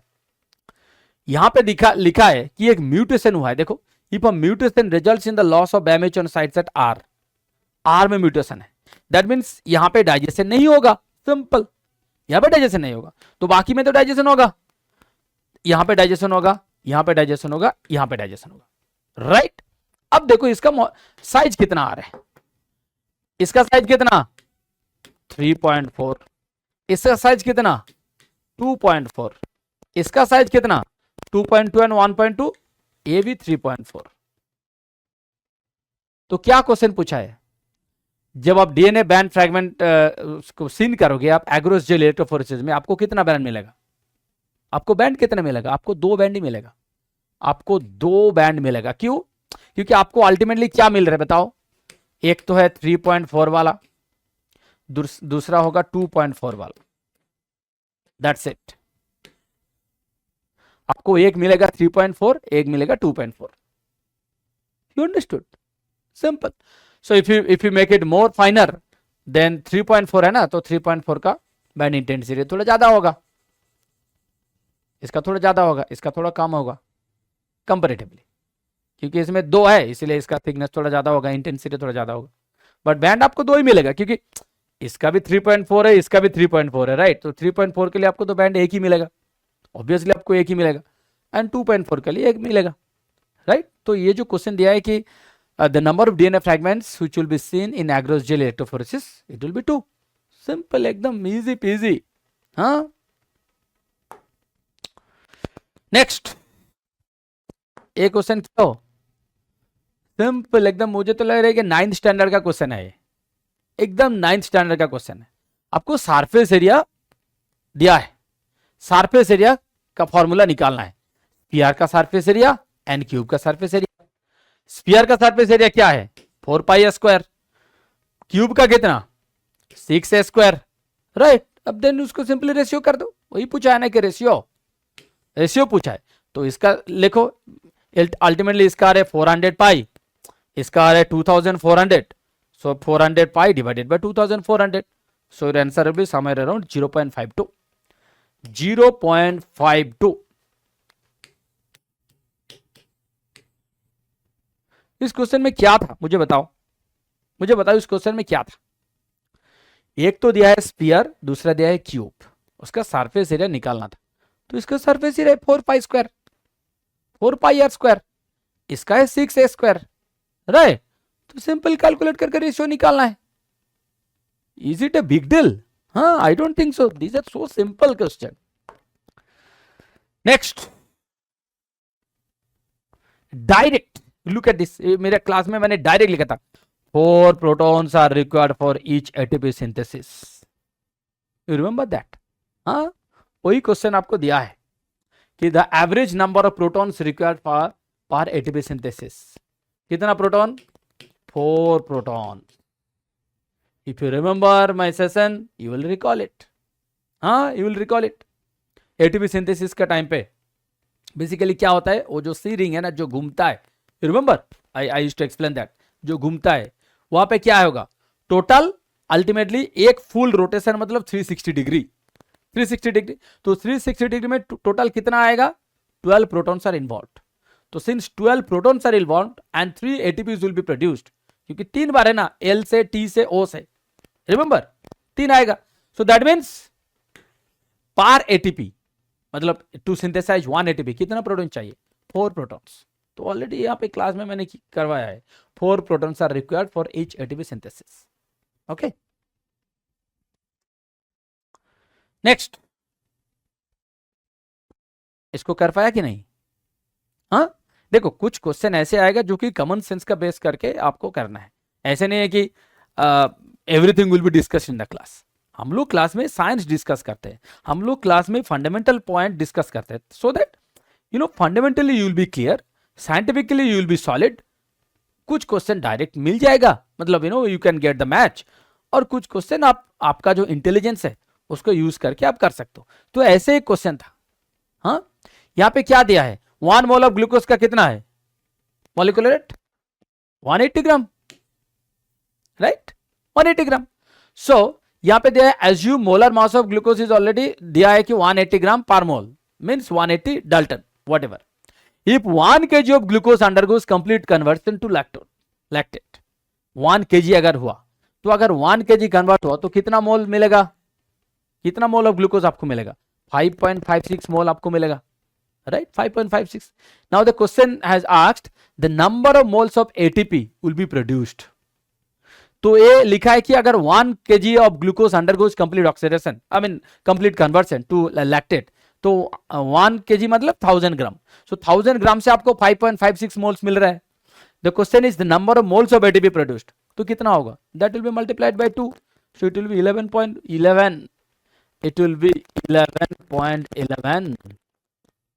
2 डेसिमल दिया है ना, round up to 1 decimal, then 11.1. ठीक है, that's it. I'm sure you have done exceedingly well, right? क्योंकि questions are not so difficult, to be honest. I mean, compared to previous year, it is manageable, to be honest. उतना भी difficult कुछ नहीं है कि हाँ sir ये बिल्कुल नहीं पता है, वो बिल्कुल नहीं आता है. It's not like that. हाँ, you should have done it better. Anyway, let's hope for the best. I'm sure you'll be waiting for the final result out, final result declaration, right? Okay. Thank you so much. Thank you for your time, and I wish you good luck to all the IIT JAM aspirants. Thank you. Question number 30, यहाँ पर एक question ये था कि simple pendulum का question है. Actual में simple pendulum का टाइम पीरियड के बारे में पूछा है कि if the simple pendulum has a length L and time period T, then a pendulum of length 2L, तो उसका टाइम पीरियड क्या होगा. जो सिंपल पेंडुलम का टाइम पीरियड होता है वो 2 ही चीजों पर डिपेंड करता है, एक तो उसकी लेंथ पर और दूसरा एक्सेलरेशन ड्यू टू ग्रेविटी पर. तो जब उसकी लेंथ L है तो उसका टाइम पीरियड T दिया हुआ है. जब लेंथ आपने 2L कर दी तो टाइम पीरियड T डैश हो गया, तो 2 पाई रूट 2L बाई जी. अब इसको अगर मैं लिखूं इसके टर्म्स में, तो यहाँ पर देखो root 2 pi root L by g into में रूट 2 ऐसा लिखा जा सकता है. अब ये किसके बराबर है, ये T के बराबर है, तो ये हो गया रूट 2T. बस सीधा सीधा 2 नंबर का क्वेश्चन था ये, तो ये आपके रूट 2T आंसर आ गया इसका. फिर देखो नेक्स्ट, अगर हम यहाँ पर देखें तो इसके अंदर क्या दिया हुआ है कि यहाँ आपको ये बोला है कि एक लाइट बीम है जो एयर से ग्लास की तरफ जा रही है, मतलब रेयर मीडियम से डेंसर मीडियम की तरफ जा रही है. तो क्या क्या पॉसिबिलिटी हो सकती है कि यहाँ पर TIR होगा, स्पीड ऑफ लाइट का क्या होगा, ये सारी चीजें इसमें पूछी है. तो अगर हम यहाँ पर देखें तो speed of light of course decrease करेगी क्योंकि वो रेयर से डेंसर मीडियम में जा रही है. जो हम बात करते हैं स्पीड ऑफ लाइट की कि C इक्वल्स टू 3 × 10⁸ मीटर पर सेकेंड, ये एक्चुअल में किस में होती है, ये आपकी, ये कह सकते हो आप कि वैक्यूम में होती है, राइट. अब जब आप मीडियम में जाते हो तो ये वैल्यू चेंज होती जाती है, डिक्रीज होती जाती है. तो यहाँ पर स्पीड ऑफ लाइट डिक्रीज करेगी, तो इसका एक ऑप्शन ये सही हो गया. लाइट विल अंडरगो TIR नहीं, TIR के लिए तो ये होता है ना कि वो रिफ्लेक्ट करके सेम मीडियम में आती है, राइट। लेकिन यहाँ तो ये एयर से डेंसर मीडियम में गई है, तो TIR तो यहाँ बिल्कुल नहीं होगा, राइट। लाइट विल बेंड, बिल्कुल। यहाँ पर क्या हो रहा है, आप रेयर से डेंसर मीडियम में जा रहे हो, यहाँ होगा रिफ्रैक्शन, और रिफ्रैक्शन होता है तो लाइट बैंड करती है। और अगर हम बात करें स्पीड ऑफ लाइट डिक्रीज करेगी, सॉरी इंक्रीज करेगी, तो वो गलत है। ओके, सो यहाँ से हमारे ऑप्शन ये दोनों इसमें सही होते हैं। नेक्स्ट चलते हैं। नेक्स्ट अगर अब हम बात करें तो ये पूछा गया है कि the capacitance of a parallel plate capacitor will get double if what will be the conditions. Capacitance due to parallel plates की अगर हम बात करें तो वो क्या होता है, capacitance due to parallel plates होता है एप्सिलॉन नॉट A बाय में D। अब यहाँ पर ये बोला है कि कैपेसिटेंस आपका डबल होना चाहिए, तो कब कब हो सकता है, जब या तो आप एरिया डबल कर दो और या फिर डिस्टेंस को हाफ कर दो, है ना। डिस्टेंस को अगर मैंने हाफ किया, देखो D है, D की जगह मैंने मान लो D/2 रखा, तो ये 2 ऊपर जाएगा तो कैपेसिटेंस डबल हो जाएगा। तो या तो मैं डिस्टेंस को हाफ कर दूं या मैं एरिया ही डबल कर दूं, इन दोनों में से किसी भी एक कंडीशन में हमें कैपेसिटेंस डबल ही मिलेगा, ठीक है।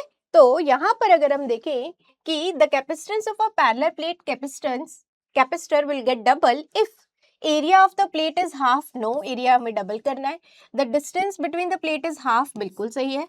The distance between the plate is double, no. The area of the plate is double, बिल्कुल सही है। तो यहाँ पर ऑप्शन 2 और ऑप्शन 4 इसका करेक्ट आंसर हो गया, राइट। आगे चले नेक्स्ट क्वेश्चन पर। हाँ जी, नेक्स्ट क्वेश्चन है कि यहाँ पर एक बॉल है जिसको वर्टिकली थ्रो किया गया है, तो चलो पूरी स्टेटमेंट पढ़ते हैं।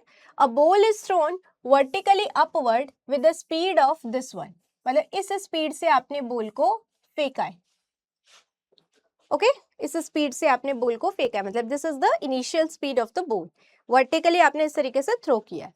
The value of the acceleration due to gravity is 9.8। The maximum height, अब आपको पता है एट मैक्सिमम हाइट स्पीड क्या होती है, 0 हो जाती है। तो u इनिशियल कितना हो गया, u इनिशियल हो गया 19.6 और u फाइनल कितना हो गया, u फाइनल हो गया 0, राइट। अगर हम बात करें, सॉरी v फाइनल, मतलब not u final, v final, ठीक है। और इसके अलावा फिर आपको दे रखा है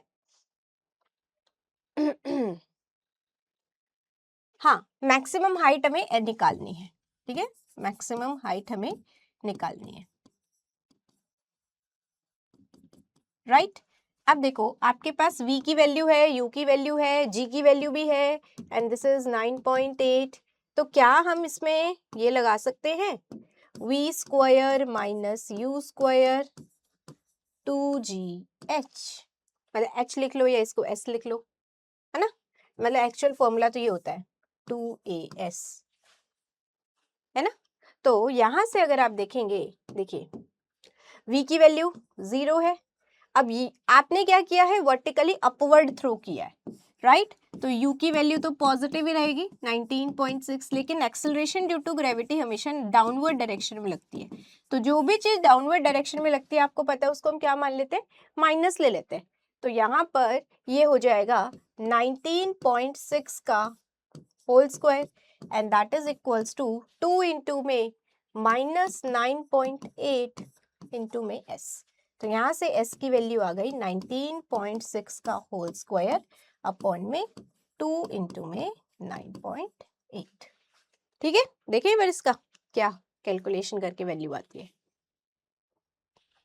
क्या कैलकुलेशन करके आपकी वैल्यू इसमें बनेगी। सो 19.6 divided by 2 and divided by 9.8, ये वैल्यू आ रही है आपकी 19.6। एक मिनट, 9.8 मल्टीप्लाई में 2, या ये एक्चुअल में 19.6 ही बन रहा है, तो एक्चुअल वैल्यू s की भी 19.6 ही आ रही है, ठीक है। तो आपसे पूछा गया था। अब देखो यहाँ पर इन्होंने क्या बोला है, एक और बात ये जो वैल्यू मुझे निकालनी है ये सेंटीमीटर में निकालनी है। चलिए मैंने अभी देखा, राइट, ये जो वैल्यू निकल कर आई है ये मीटर में निकल कर आई है। ये 19.6 जो निकल कर आया है ये मीटर में निकल कर आया है और आपको वैल्यू सेंटीमीटर में निकालनी है। अब मीटर को सेंटीमीटर में कन्वर्ट करना पड़ेगा। तो 1 मीटर में कितने सेंटीमीटर होते हैं? 100 सेंटीमीटर होते हैं। तो यहाँ पर आप क्या करो, इसको सिंपली 100 से और मल्टीप्लाई कर दो, ठीक है। तो ये वैल्यू आ गई हमारी 1960 सेंटीमीटर। तो आपसे इन्होंने इंटीजर में ही आंसर पूछा था, ये हमारा इंटीजर में ही आ गया। इंटीजर में ही आंसर पूछा था और ये इंटीजर में ही आ गया, 1960 सेंटीमीटर। ओके, चलें आगे। यस, नेक्स्ट क्वेश्चन था, consider that MLT indicate mass length time if M1 L2 T की power -n, M1 L2 T की power -n is the dimension of the physical quantity torque. Torque का dimension क्या होगा? Torque क्या होता है? Torque होता है R क्रॉस F। तो यहां से ये हो गया L1 M1 L2 T minus M1 L1 T minus 2। तो ये पूरा क्या बन गया? M1 L2 T minus 2। अगर आप इस रिजल्ट को इससे कंपेयर करेंगे तो n की वैल्यू कितनी आ गई? 2। यही इसमें पूछा था। तो n की वैल्यू कितनी हो जाएगी? 2। ठीक है, आगे चले नेक्स्ट क्वेश्चन पर। और नेक्स्ट क्वेश्चन है ये, जिसमें देखने में बड़ा मुश्किल लग रहा होगा आपको, पर बात करते हैं इसमें होगा क्या। जैसे कि अगर हम बात करते हैं यहाँ पर, consider a block of mass m hanging using a string and pulley arrangement. मतलब यहाँ पर देखो, ये स्ट्रिंग है और ये पुली यहाँ पर लगी हुई है, उसके थ्रू आपने इस एक मास को कनेक्ट किया हुआ है। जिस मास के ऊपर एक टेंशन T लग रहा है और इसका वेट डाउनवर्ड mg लग रहा है, ठीक है। तो यहाँ पर ये वर्टिकली जो है बैलेंस्ड है, वर्टिकली क्या है, ये इक्विलिब्रियम में कि T is equals to mg हो जाएगा। ओके, अब इसके बाद ये बोला the weight mg and tension are working on the block in such a way that block is not moving and string is parallel to the perfectly vertical wall. जो मैंने आपको बोला कि यहाँ पर ये जो मास है ये कहीं मूव नहीं कर रहा है और ये जो स्ट्रिंग है ये भी बिल्कुल पैरेलल है आपकी दीवार के। मास अगर कहीं मूव नहीं कर रहा मतलब वर्टिकली किसमें है? इक्विलिब्रियम में। तो upward force will be balance with the downward force. If the block is just in contact with the wall and the coefficient of static friction is mu, then static frictional force acting on the block is how much? अब देखो, जब भी कोई body किसी surface के contact में आती है तो वहां पर कांटेक्ट फोर्सेस लगते हैं, like frictional force, normal reaction, ये सारे फोर्सेस वहां पर काम आते हैं। अब अगर हम यहाँ पर देखें तो ये जस्ट इसके क्या है, कांटेक्ट में है, ये इससे अटैच नहीं है या इसके ऊपर रखी नहीं है, ये इसके कांटेक्ट में है। जस्ट लाइक कि मान लो ये दीवार है और ये वो मास है और ये इसके ऐसे कांटेक्ट में है बस, ठीक है। तो यहाँ पर हॉरिजॉन्टल डायरेक्शन में कोई भी फोर्स नहीं लग रहा है, ना तो टेंशन का कोई कंपोनेंट आ रहा है, ना ही वेट का कोई कंपोनेंट आ रहा है। इसके अलावा इस डायरेक्शन में कोई फोर्स नहीं है, राइट, कोई फोर्स नहीं है। तो हॉरिजॉन्टल डायरेक्शन में जो फोर्सेस हैं वो नेट फोर्सेस क्या है, 0 है। जैसे आपको वर्टिकल में तो दिख रहा है कि अपवर्ड लग रहा है, डाउनवर्ड लग रहा है, लेकिन हॉरिजॉन्टल डायरेक्शन में as this block is not moving in an horizontal direction, तो कोई फोर्स यहाँ पर हॉरिजॉन्टल डायरेक्शन में नहीं लग रहा है। अब कोई फोर्स नहीं लग रहा है तो इसका मतलब यहाँ पर जो नॉर्मल रिएक्शन लगेगी वो भी क्या हो जाएगी, 0, क्योंकि ये ब्लॉक कहीं मूव ही नहीं कर रहा, तो इस पे कोई नॉर्मल रिएक्शन भी नहीं आएगी, ठीक है। तो नॉर्मल रिएक्शन भी 0। अब स्टैटिक फोर्स होता क्या है? स्टैटिक फोर्स होता है आपका static frictional force mu into में n। तो अगर यही 0 हो गया तो स्टैटिक फोर्स कितना हो जाएगा, 0, ठीक है। तो इसमें ऑप्शन में दे रखा होगा 0, यस, तो 0 is the correct answer. Next and the last question. अच्छा, इस क्वेश्चन के लिए मुझे एक स्टूडेंट ने बोला था, ये मैंने यूट्यूब पे भी डिस्कस किया था, कि यहाँ पर जो वैल्यू दे रखी है वो 3 इंटू 10 की पावर 10 दे रखी थी। तो यार यहाँ पर आपको एक चीज देखनी थी, वो थी इसकी यूनिट। ये बस पता है आप लोगों को कंफ्यूज करने के लिए ऐसे किया गया है, ताकि आधे स्टूडेंट तो इन्हीं में उलझ कर गलतियां कर देंगे। तो ये जो चीज की गई है, ये यूनिट वाली, ये ज्यादातर आप लोगों को कंफ्यूज करने के लिए की गई है। और जो अभी हमने पीछे हाइट वाला निकाला, ये तो अचानक से मेरी भी नजर पड़ गई। अगर मैंने भी स्किप कर दिया होता तो मैं 19.6 को ही राउंड ऑफ करके लिख देती इंटीजर फॉर्म में, तो वो गलत हो जाता। तो वो गलती आपसे भी हो सकती है, और इवन कुछ स्टूडेंट से आई एम डैम श्योर हुई होगी। वो जल्दी जल्दी के चक्कर में हो जाती है, इंटेंशनली नहीं होती है, राइट। तो बहुत इंपॉर्टेंट होता है कि आप यूनिट्स को पूरा पूरा ध्यान दें कि क्या दिया है उसमें। अब देखो इसमें वैसे क्वेश्चन में अगर हम देखें तो क्या दिया है, एनर्जी दी है, वेवलेंथ पूछी है। अब एनर्जी का फॉर्मूला क्या होता है, H इंटू में न्यू, और E equals to HC by lambda, right. तो यहाँ पर अगर आप देखेंगे तो ये वैल्यू दे रखी है 3.1 इंटू 10 की पावर माइनस 19। अच्छा रुको, हमें लैम्डा निकालना है ना, तो 6.6 इंटू 10 की पावर माइनस 34, 3 इंटू 10 की पावर 8 एंड 3.1 इंटू 10 की पावर माइनस 19, ये आ गया। अब हमें एंगस्ट्रॉम में निकालना है, मतलब 10 की पावर माइनस 10 में निकालना है। तो लैम्डा इक्वल्स टू व्हाट, ये हो गया भाई 19 और प्लस 10 8 27, ठीक है, प्लस का 27 और माइनस का 34 और 27, तो ये 7, या तो यहाँ पर बचेगा 6.6 इंटू 3 पॉन में 3.1 इंटू 10 की पावर माइनस 7, ये बच रहा है, ठीक है। सो लेट्स सी, करके देखते हैं सॉल्व क्या वैल्यू आती है।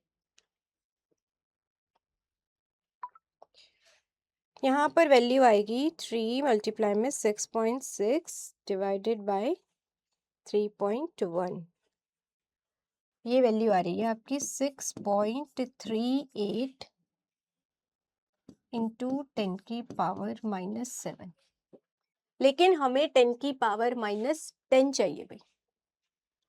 जूल में है ये एनर्जी, 10 की पावर माइनस 19 मीटर पर सेकेंड में है, ठीक है, और 6.6 ये भी ठीक है, या ठीक है। तो ये हो जाएगा, चलो यही आ रही है वैल्यू, और कुछ आ नहीं रहा इसके अलावा। इसको हम डिवाइड करते हैं, सॉरी मल्टीप्लाई करेंगे, नॉट डिवाइड, मल्टीप्लाई करते हैं 1000 से।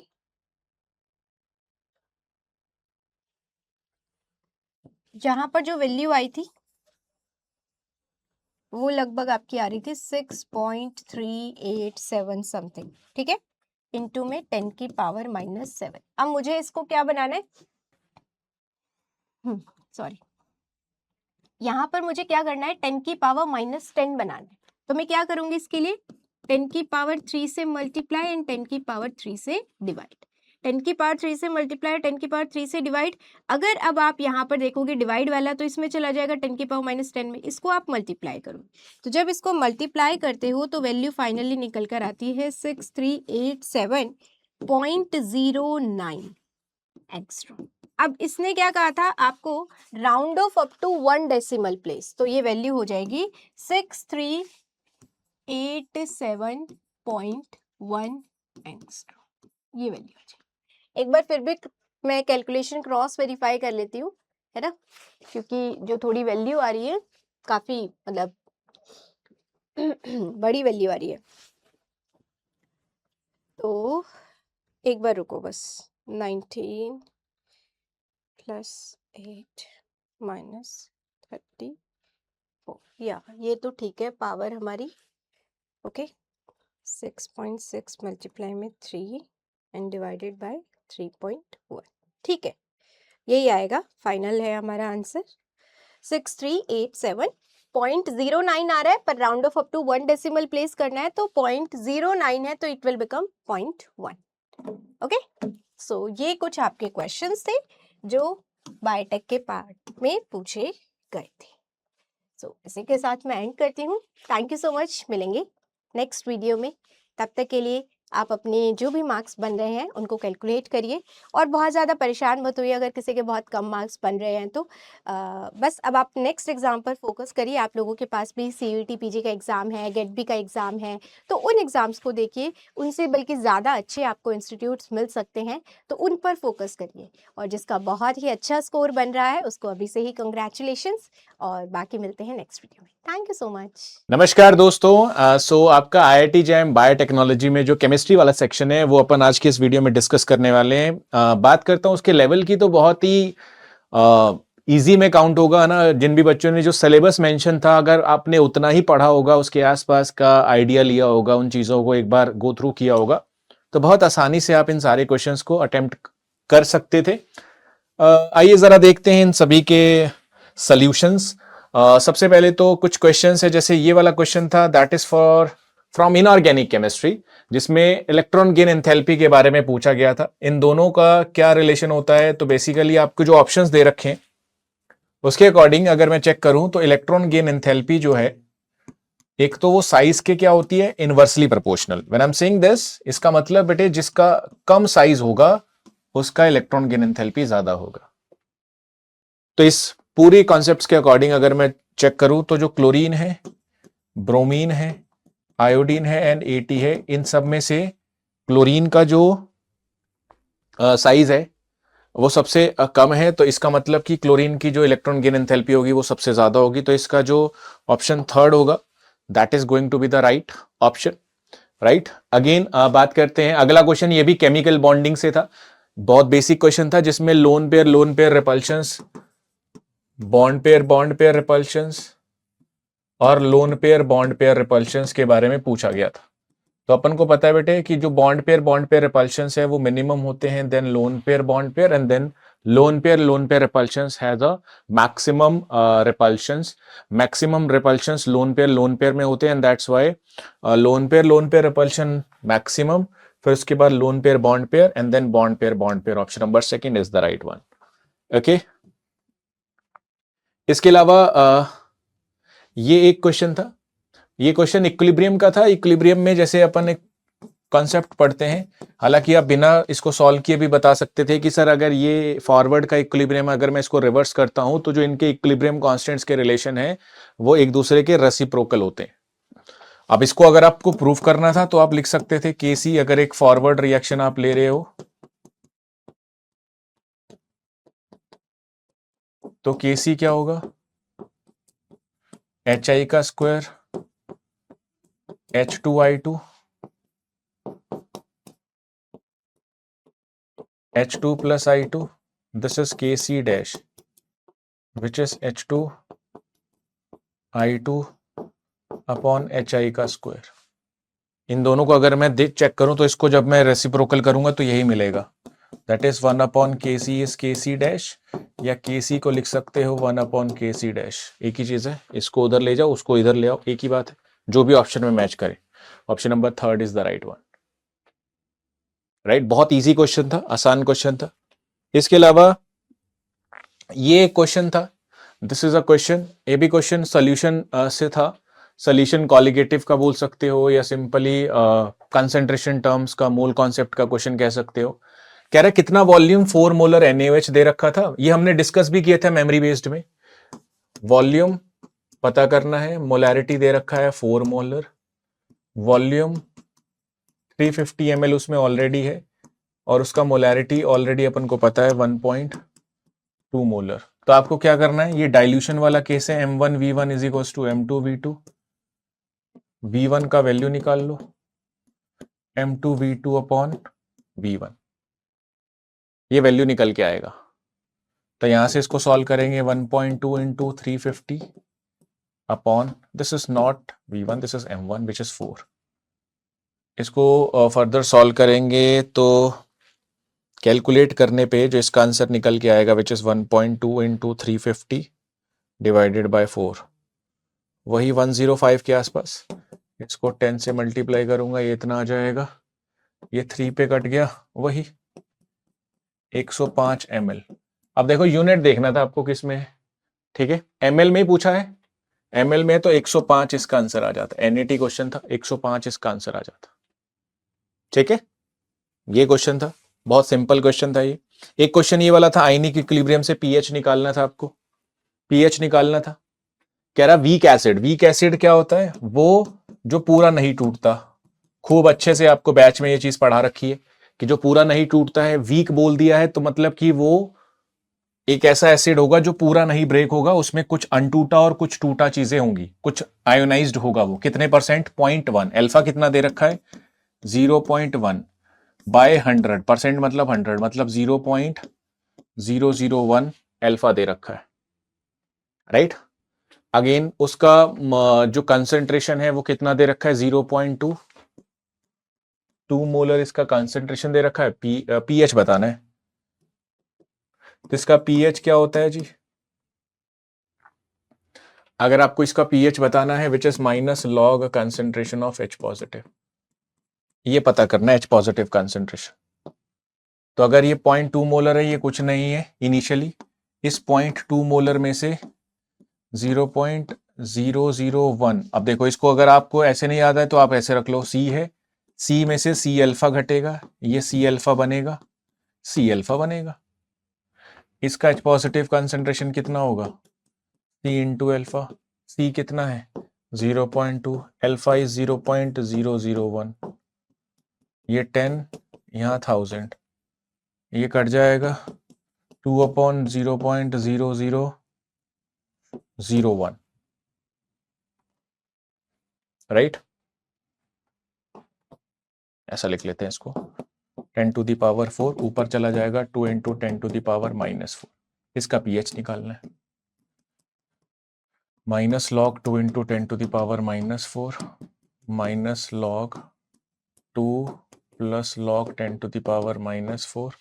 इसको सॉल्व करूंगा, माइनस लॉग 2 माइनस, ये माइनस अंदर जाएगा, ठीक है, ऐसे नहीं लिखना तो आप ब्रैकेट लगा के चलो, तो माइनस लॉग 2, इस ब्रैकेट को ये माइनस अंदर लेके आऊंगा ब्रैकेट में तो बिकम्स प्लस, 4 माइनस 0.3020, तो ये 3.6020 समथिंग आएगा, राइट। 4 माइनस 3.3020, इट्स 6.98 के आसपास आपका आंसर आएगा, 3.698। इसको माइनस करने पे इतना आएगा 3.698।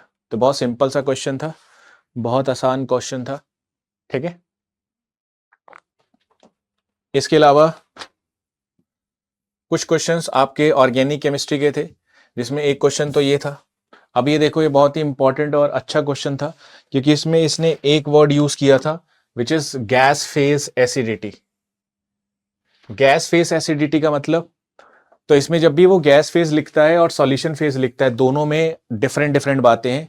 जैसे अगर वो सॉल्यूशन फेज लिखेगा तो जो इंडक्टिव इफेक्ट का ऑर्डर होगा वो ये होता है। अगर वो गैस फेज लिखता है तो गैस फेज में सिर्फ इंडक्टिव इफेक्ट नहीं, उसकी रिपल्शंस भी, डायपोल रिपल्शंस भी काउंट होते हैं।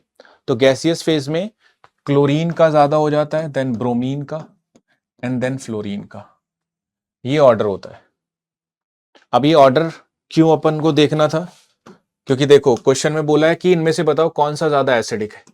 तो एसिडिक कोई भी अल्कोहल अगर मुझे चेक करना है तो RO negative plus H positive, तो वो कितना स्टेबल एल्कोक्साइड आयन बनाता है, इसके बेसिस पे अपन इसका स्टेबिलिटी या इसके बेसिस पे इसका एसिडिटी चेक करते हैं। अब जैसे फॉर एग्जांपल यहाँ पे क्या है, CH2O, CH2O एंड CH2O, ये नेगेटिव नेगेटिव नेगेटिव नेगेटिव। यहाँ हाइड्रोजन है, एक में फ्लोरीन है, एक में क्लोरीन है, एक में ब्रोमीन है। अब क्योंकि ये गैस फेज में बोला है, तो देखो ये पॉजिटिव है बेटे, इस पे नेगेटिव है, तो ये इस तरीके से डायपोल बना रहा होगा, और यहाँ नेगेटिव है, ये पॉजिटिव है, तो ये इस तरीके से डायपोल बना रहा होगा। अगर मैं इसमें ऐसा ना भी बोलूं तो आप सिंपल ये बात ध्यान रखना, यहाँ नेगेटिव है, तो ये जो फ्लोरीन, क्लोरीन एंड ब्रोमीन है, इसमें से फ्लोरीन, क्लोरीन और ब्रोमीन में से ज्यादा स्टेबलाइज कौन करेगा? क्लोरीन करेगा। In gaseous phase chlorine will more stabilize it, ठीक है। ये ज्यादा स्टेबलाइज करेगा, then bromine and then this negative. ऐसा क्यों होता है? क्योंकि गैसियस फेज में बेटे इस पे जो नेगेटिव होगा, क्योंकि इसका साइज छोटा है, ये नेगेटिव इतना ज्यादा डिस्पर्स नहीं होगा, तो इसकी वजह से इनमें रिपल्शन ज्यादा लगेंगे, इनके डायपोल में इसका रिपल्शन ज्यादा होगा। वेरेज ये साइज में बड़ा है, ये और भी बड़ा है, ठीक है। पर अब सर अगर ये और भी बड़ा है तो ब्रोमीन को पहले क्यों नहीं लिखा? बिकॉज बेटे अपन को दोनों फैक्टर ध्यान रखने हैं, इंडक्टिव वाला भी ध्यान रखना है और रिपल्शन वाला भी, दोनों फैक्टर्स लगते हैं इसमें। इस केस में दोनों ही फैक्टर लगते हैं, दोनों ही फैक्टर लगते हैं आपके, रिपल्शन वाला भी और इंडक्टिव वाला भी। तो इसके अकॉर्डिंग अगर मैं बात करता हूं तो मेरे पास Cl का जो स्टेबिलिटी होगा, जब Cl लगा होगा तो उसमें स्टेबिलिटी ज्यादा आएगा, देन Br से, देन फ्लोरीन से, एंड देन दिस से। Option number A is the right one. इसमें ऑप्शन नंबर ए जो होगा वो करेक्ट होगा, राइट। इसके अलावा हमारे पास ये एक क्वेश्चन था जिसमें बोला था apply the हक्कल rule, the number of aromatic compounds among the following is. Simple हक्कल rule रहा था, एरोमेटिक आपको बताना था इनमें से कौन सा एरोमेटिक है। तो हक्कल रूल होता क्या है? पहले तो कि मॉलिक्यूल प्लेनर होना चाहिए, प्लेनर के लिए वो sp2 हाइब्रिडाइज्ड होना चाहिए, 4n+2 पाई इलेक्ट्रॉन्स होने चाहिए उसमें, और सबसे इंपॉर्टेंट साइक्लिक होना चाहिए।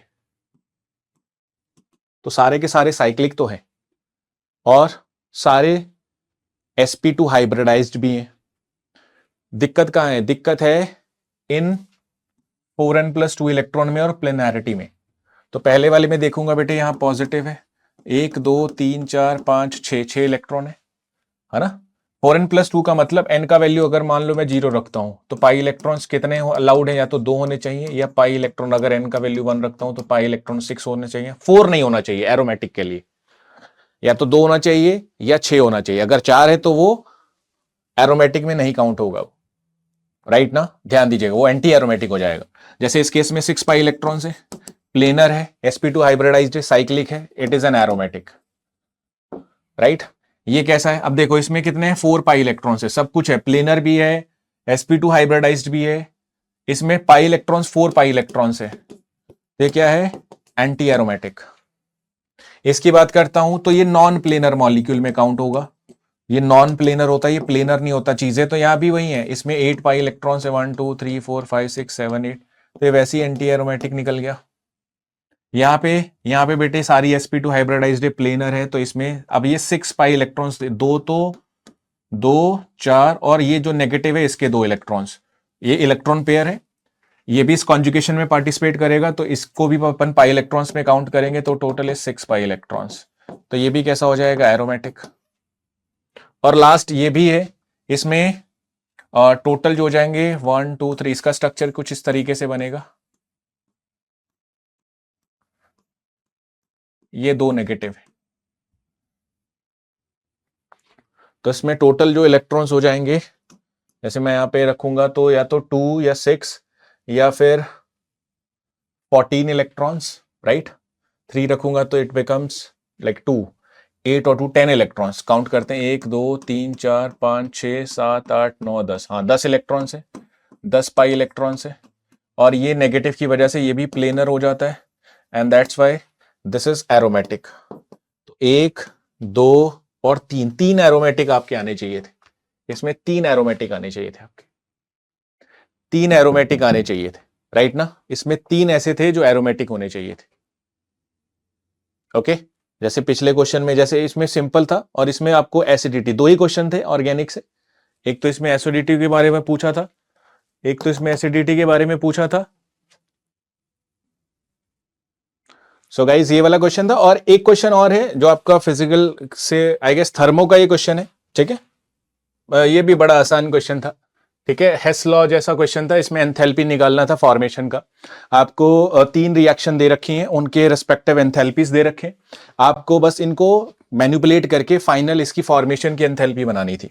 कैसे बनाएंगे देखो, सबसे पहले तो बेटे यहाँ पे मीथेन चाहिए फॉर्म करना है, तो ये CH4 यहाँ होना चाहिए, कार्बन गैसियस फेज में होना चाहिए। अगर मैं इनको ऐड करूं तो ये कट जाएंगे, ऊपर वालों को ऐड करूं तो ये भी कट जाएंगे, तो मुझे इसमें 2 ही हाइड्रोजन चाहिए, तो अगर मैं इन सबको ऐड करूं तो यहां से ये कटेगा, तो यहां 2 हाइड्रोजन बचेगा, वाटर से वाटर कट जाएगा। इन शॉर्ट इन सबको ऐड करने पे, अगर मैं इन सबको ऐड कर दूं, इन सबको ऐड कर दूं, देखो ये वाटर है, वाटर ये कट जाएगा, ये CO कट जाएगा, यहां से ऑक्सीजन और ऑक्सीजन कट जाएगा, और ये हाइड्रोजन और 3 हाइड्रोजन है, तो यहाँ 2 हाइड्रोजन बचेगा, तो ये बन गया। मतलब इन सबको ऐड ही करना है आपको, सिंपल ऐड करना था।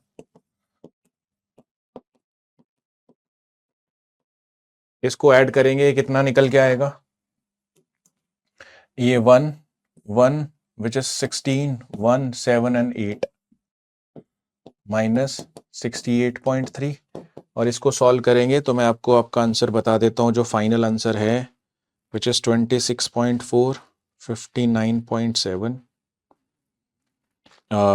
Minus 68.3 86.1 minus 68.3, that is 17.8 negative का आपका वैल्यू आ जाएगा किलो कैलोरीज पर मोल। ये आपका सिंपल सा क्वेश्चन था जिसमें आपको सिंपल रिएक्शंस को मैनिपुलेट करके फाइनल रिएक्शन बनाना था, उसके बेसिस पे आपको आंसर निकालना था। ठीक है, तो ये सारे आपके सॉल्यूशंस थे केमिस्ट्री के, बहुत आसान था पेपर।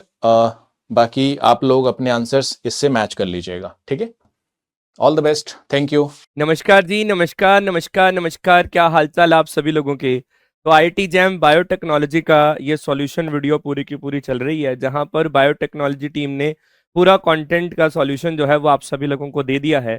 सिमिलरली फिजिक्स टीम से कोई ना कोई फैकल्टी आकर उन्होंने भी सॉल्यूशन दे दिया होगा, केमिस्ट्री टीम से भी, और अब मैथमेटिक्स टीम से मैं आप सभी लोगों के सामने यहाँ पर जो है आप लोगों के मैथमेटिक्स के सॉल्यूशन को मैं यहाँ पर अब डिलीवर आउट करूंगा, है ना। टोटल हमारे पास अब मैथ्स के कितने क्वेश्चन आए हुए हैं, अगर आप लोग यहाँ पर अब इसे देखें तो मैथ्स का 1 क्वेश्चन, मैथ्स का 2रा क्वेश्चन, मैथ्स का 3रा क्वेश्चन, मैथ्स का 4था क्वेश्चन, और मैथ्स का 5वां क्वेश्चन, और मैथ्स का ये 6ठा क्वेश्चन। 6 क्वेश्चन है, और आप सभी लोगों को इसमें ना आसान से आप लोग अब इसको कवर अप कर लेंगे। आ जाओ अब स्टार्ट करते हैं यार यहाँ पर आप सभी लोगों के लिए। यस एवरीवन, बड़ा प्यारा कॉन्सेप्ट है। अगर मैं इसे बोलता हूं y is equal to x into log of x, तो इसका डेरिवेटिव बोल रखा है, तो मैं इसको क्या करूंगा यहाँ पर अब इसे डिफरेंशिएट कर दूंगा विद रिस्पेक्ट टू x। तो मेरे पास यहाँ पर अब वैल्यू क्या बनेगी, डिफरेंशिएट कर दूंगा विद रिस्पेक्ट टू x, तो अब ये बनेगा dy अपॉन dx। तो अब यहाँ पर लगेगा प्रोडक्ट रूल। प्रोडक्ट रूल आप लोगों को मैंने अपने मतलब हमारे लेक्चर्स में आप लोगों ने देखा होगा, और जनरली भी आप सभी लोग जानते होंगे कि अगर मेरे पास यहाँ पर अब f of x into g of x available हो, तो हमारे पास यहाँ पर first as it is derivative of second function, derivative of second function, second as it is derivative of first function होता है हमारे पास यहाँ पर अब। तो बस अब आप लोग अब इसे बोलेंगे first as it is derivative of log of x, फिर सर हमारे पास यहाँ पर अब log of x as it is, और derivative of the second function, और लॉगरिथम का डेरिवेटिव होता है 1/x, और अब ये मेरे पास है लॉग ऑफ x और x का derivative with respect to x। तो अब ये 1 plus log of x is the correct answer for this question, ये कट जाएगा। 1 plus log of x is the correct answer, 1 plus log of x। तो option number D इस question के लिए यहाँ पर अब करेक्ट आंसर है ना। ये आप लोगों के पास इसका जो है क्वेश्चन ID अवेलेबल है, ऑप्शन नंबर डी। अगला क्वेश्चन आप सभी लोगों की स्क्रीन के ऊपर ये रहा। सबसे पहले आप लोग ये ध्यान दीजिएगा कि डेरिवेटिव ऑफ अगर आप लोग साइन एक्स करते हैं तो आपके पास कॉस ऑफ एक्स आता है, और अगर आप लोग यहाँ पर अब derivative of cos of x करते हैं तो माइनस के साइन ऑफ एक्स मेरे पास यहाँ पर अब बनता है, माइनस के साइन ऑफ एक्स मेरे पास यहाँ पर जो है वो बनता है। क्या मेरी बात आप लोग समझ पा रहे हैं? Derivative of cos of x sine of x की वैल्यू यहाँ पर अब बन रही है। आ जाओ प्यारे बच्चों, आप लोगों के पास अब y is equal to 15 cos of x minus के 13, ये साइन ऑफ एक्स है। फर्स्ट डेरिवेटिव करो इसका, फर्स्ट डेरिवेटिव ऐसे डिनोट होता है, तो ये हो जाएगा 15, कॉस का डेरिवेटिव कितना है माइनस के साइन एक्स, तो मैं इसे लिखूंगा यहाँ पर माइनस के 15 साइन एक्स माइनस के 13 साइन का डेरिवेटिव कॉस ऑफ एक्स। इसका दोबारा डेरिवेटिव करेंगे तो अब साइन का डेरिवेटिव कॉस ऑफ एक्स बनेगा, ये बनेगा कॉस ऑफ एक्स, और कॉस ऑफ एक्स का डेरिवेटिव माइनस के साइन एक्स बनेगा, नेगेटिव नेगेटिव पॉजिटिव बन जाएगा। अगर अब मैं इन सब में से ये मेरे पास डबल डेरिवेटिव है, तो इसका मतलब ये मेरे पास यहाँ पर हो गया d square y upon d x square, negative common ले लूं तो ये 15 कॉस ऑफ एक्स माइनस के 13, ये यहाँ पर अब ये साइन ऑफ एक्स बन जाएगा अभी। अच्छा 15 कॉस ऑफ एक्स माइनस के साइन ऑफ एक्स, ये तो वही है, तो मैं इसको इधर सब्स्टिट्यूट कर दूंगा, तो ये बन जाएगा d square y upon d x square minus के वाई। तो सेकंड क्वेश्चन का आंसर, 6 क्वेश्चन है भाई, 6 क्वेश्चन है भाई, सेकंड क्वेश्चन का आंसर आप लोगों के पास ऑप्शन नंबर सी अवेलेबल है ना। Very simple question to all of us. अगला क्वेश्चन इंटीग्रेशन से रिलेट करता है, बड़ा प्यारा क्वेश्चन है आप लोगों के पास। अब ये क्या दिया हुआ है आप लोगों के पास, अब ये d y upon d x is equal to minus के 4x। अगर अब मैं इसको यहाँ पर अब इंटीग्रेट कर दूं, इंटीग्रेशन कर दूं, तो मुझे पता है डेरिवेटिव और इंटीग्रेशन कैंसिल आउट हो जाएंगे, माइनस का 4 बाहर आ जाएगा और x का इंटीग्रेशन मैं यहाँ पर अब विद रिस्पेक्ट टू x कर पाऊंगा। तो ये हो जाएगा y is equal to minus का 4 x square by 2 plus integration constant c। ये हो जाएगा y is equal to minus के 2x स्क्वायर प्लस c। अच्छा अब c को फाइंड आउट करने के लिए आप सभी लोगों के पास अवेलेबल है कि y की वैल्यू 1 और x की वैल्यू 0 पुट करनी है। तो अगर आप लोगों के पास x इज इक्वल टू 0 और y की वैल्यू 1 है, तो आपके पास यहाँ पर अब ये 1 हो जाएगा, ये 0 हो जाएगा, 0 plus c implies c is equal to 1। अगर c इज इक्वल टू 1 है आप लोगों के पास, तो क्वेश्चन क्या बन जाएगा अब आप लोगों का, तो c इज इक्वल टू 1 पे ये बन जाएगा y is equal to minus के 2x स्क्वायर प्लस 1। तो देख लो अब आप लोगों के पास अब ये क्या बन रहा है, माइनस के 2x स्क्वायर प्लस 1। तो अब आप लोग यहाँ पर अब देख सकते हैं option number 2 is the correct answer for this question. Yes everyone, तीसरा क्वेश्चन भी डन है ना, option number 2 is the correct answer for this question है ना। तो आप लोग अब इसको जरा देख लीजिएगा। अगला क्वेश्चन आप सभी लोगों की स्क्रीन के ऊपर प्यारे बच्चों ये रहा। उससे पहले मैं आप लोगों को ना पहले चौथा क्वेश्चन करवा देना चाहता हूं। These two determinants are equal to each other। तो इसका मतलब उन्होंने क्या बोल रखा है, 2 4 5 1 ये डिटर्मिनेंट है जो मेरे पास यहाँ पर अब ये 2x 6 4 और अब ये x के पास यहाँ पर अब बना हुआ है। तो डिटर्मिनेंट आप लोगों को पता है ये इधर और ये इधर जाता है, तो अब ये बनेगा 2 2 मेरे पास यहाँ पर अब माइनस के 5 चौका 20 ये बन जाएगा is equal to 2x square minus के 24। ये 4 है ना आप लोगों के पास, अब ये 6 चौक 24 बनेगा, ये बन जाएगा माइनस के 18 which are equal to 2x square minus के 24। तो अब ये 2x स्क्वायर माइनस के 24 plus of 18 which are equal to 0।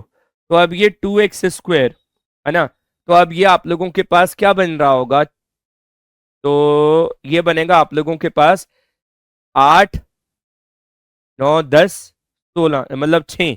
तो आप लोगों के पास अब ये 6 विच आर इक्वल टू 0। तो आप लोगों के पास अब एक्स स्क्वायर की वैल्यू कितनी आ गई है यहाँ पर अब 3, तो एक्स की वैल्यू आ जाएगी प्लस माइनस का √3। तो अब आप लोगों के पास एक्स की वैल्यू जो है वो प्लस माइनस का √3 है ना, प्लस और माइनस का √3 है ना। आप लोगों के पास MSQ का ऑप्शन है, तो इसका मतलब आप लोगों का एक ये ऑप्शन करेक्ट है, एक ये वाला ऑप्शन करेक्ट है, ठीक है। Option number 1 and option number ये आप लोगों के पास दोनों करेक्ट है। MSQ है ना, एक से ज्यादा ऑप्शन इसके करेक्ट है, एक से ज्यादा ऑप्शन इसके जो है वो करेक्ट है। अब आ जाओ लिमिट्स के ऊपर बात करते हैं। लिमिट आप लोगों के पास अब ये क्या अवेलेबल है, that is limit x tends to 3, हाँ जी second last question 3x square और मेरे पास यहाँ पर अब ये अवेलेबल है that is x square minus के 5x प्लस 6। अब अगर आप लोग अब इसको समझ रहे हैं यहाँ पर अब ध्यान से, क्या हम लोग अब इसके बारे में बात कर सकते हैं, sir limit x tends to 0 x tends to 3, sir x square common ले लेते हैं तो x माइनस का 3 बनेगा, नीचे बनेगा मेरे पास यहाँ पर अब x माइनस का 3 और अब सर x माइनस का 2, ऐसा ही बनेगा ना मेरे पास यहाँ पर अब ये एक्स स्क्वायर माइनस के 3x एक्स स्क्वायर माइनस के 2x है ना। एक बार चेक कर लेते हैं यार, ये वैल्यू नीचे वाली क्या बन रही होगी, एक्स स्क्वायर माइनस के 2x माइनस के 3x प्लस ऑफ 6 माइनस के 5x, तो मतलब इसके रूट्स तो मैंने ठीक बोले। अब क्या हुआ आप लोगों के पास यहाँ पर अब x माइनस 3 से x माइनस 3 कैंसिल आउट हो गया, आपके पास क्या बन गया अब ये limit x tends to 3 x square upon x minus का 2। तो ये क्या बनेगा आप लोगों के पास 9 अपॉन 3 माइनस 1, तो 3 माइनस का 2, तो 9 upon 1 which are equal to 9। तो इसका आंसर आएगा आप लोगों के पास यहाँ पर अब 9। इसका आंसर आएगा आप लोगों के पास यहाँ पर अब ये 9। अब और पीछे के ऊपर बात करते हैं। The last question of this, the last question, हाँ जी बड़े ध्यान से अब आप लोग अब इसको कवर अप जरूर करिएगा, है ना। बड़ा प्यारा क्वेश्चन है अब आप लोगों के पास अब ये, है ना। Yes yes yes yes yes, आप लोगों ने इसे सॉल्व किया, आप लोगों ने इसे सॉल्व किया, है ना। चलो आओ पहले तो इसको ऑर्गेनाइज करते हैं हम लोग यहाँ पर अब। विच ऑफ द फॉलोइंग डेटा, आप लोगों के पास अब एमएस के हुआ तो एक से ज्यादा ऑप्शन इसके करेक्ट होंगे। पहले तो इनको हम लोग यहाँ पर अब ऑर्गेनाइज करेंगे इन द इंक्रीजिंग ऑर्डर।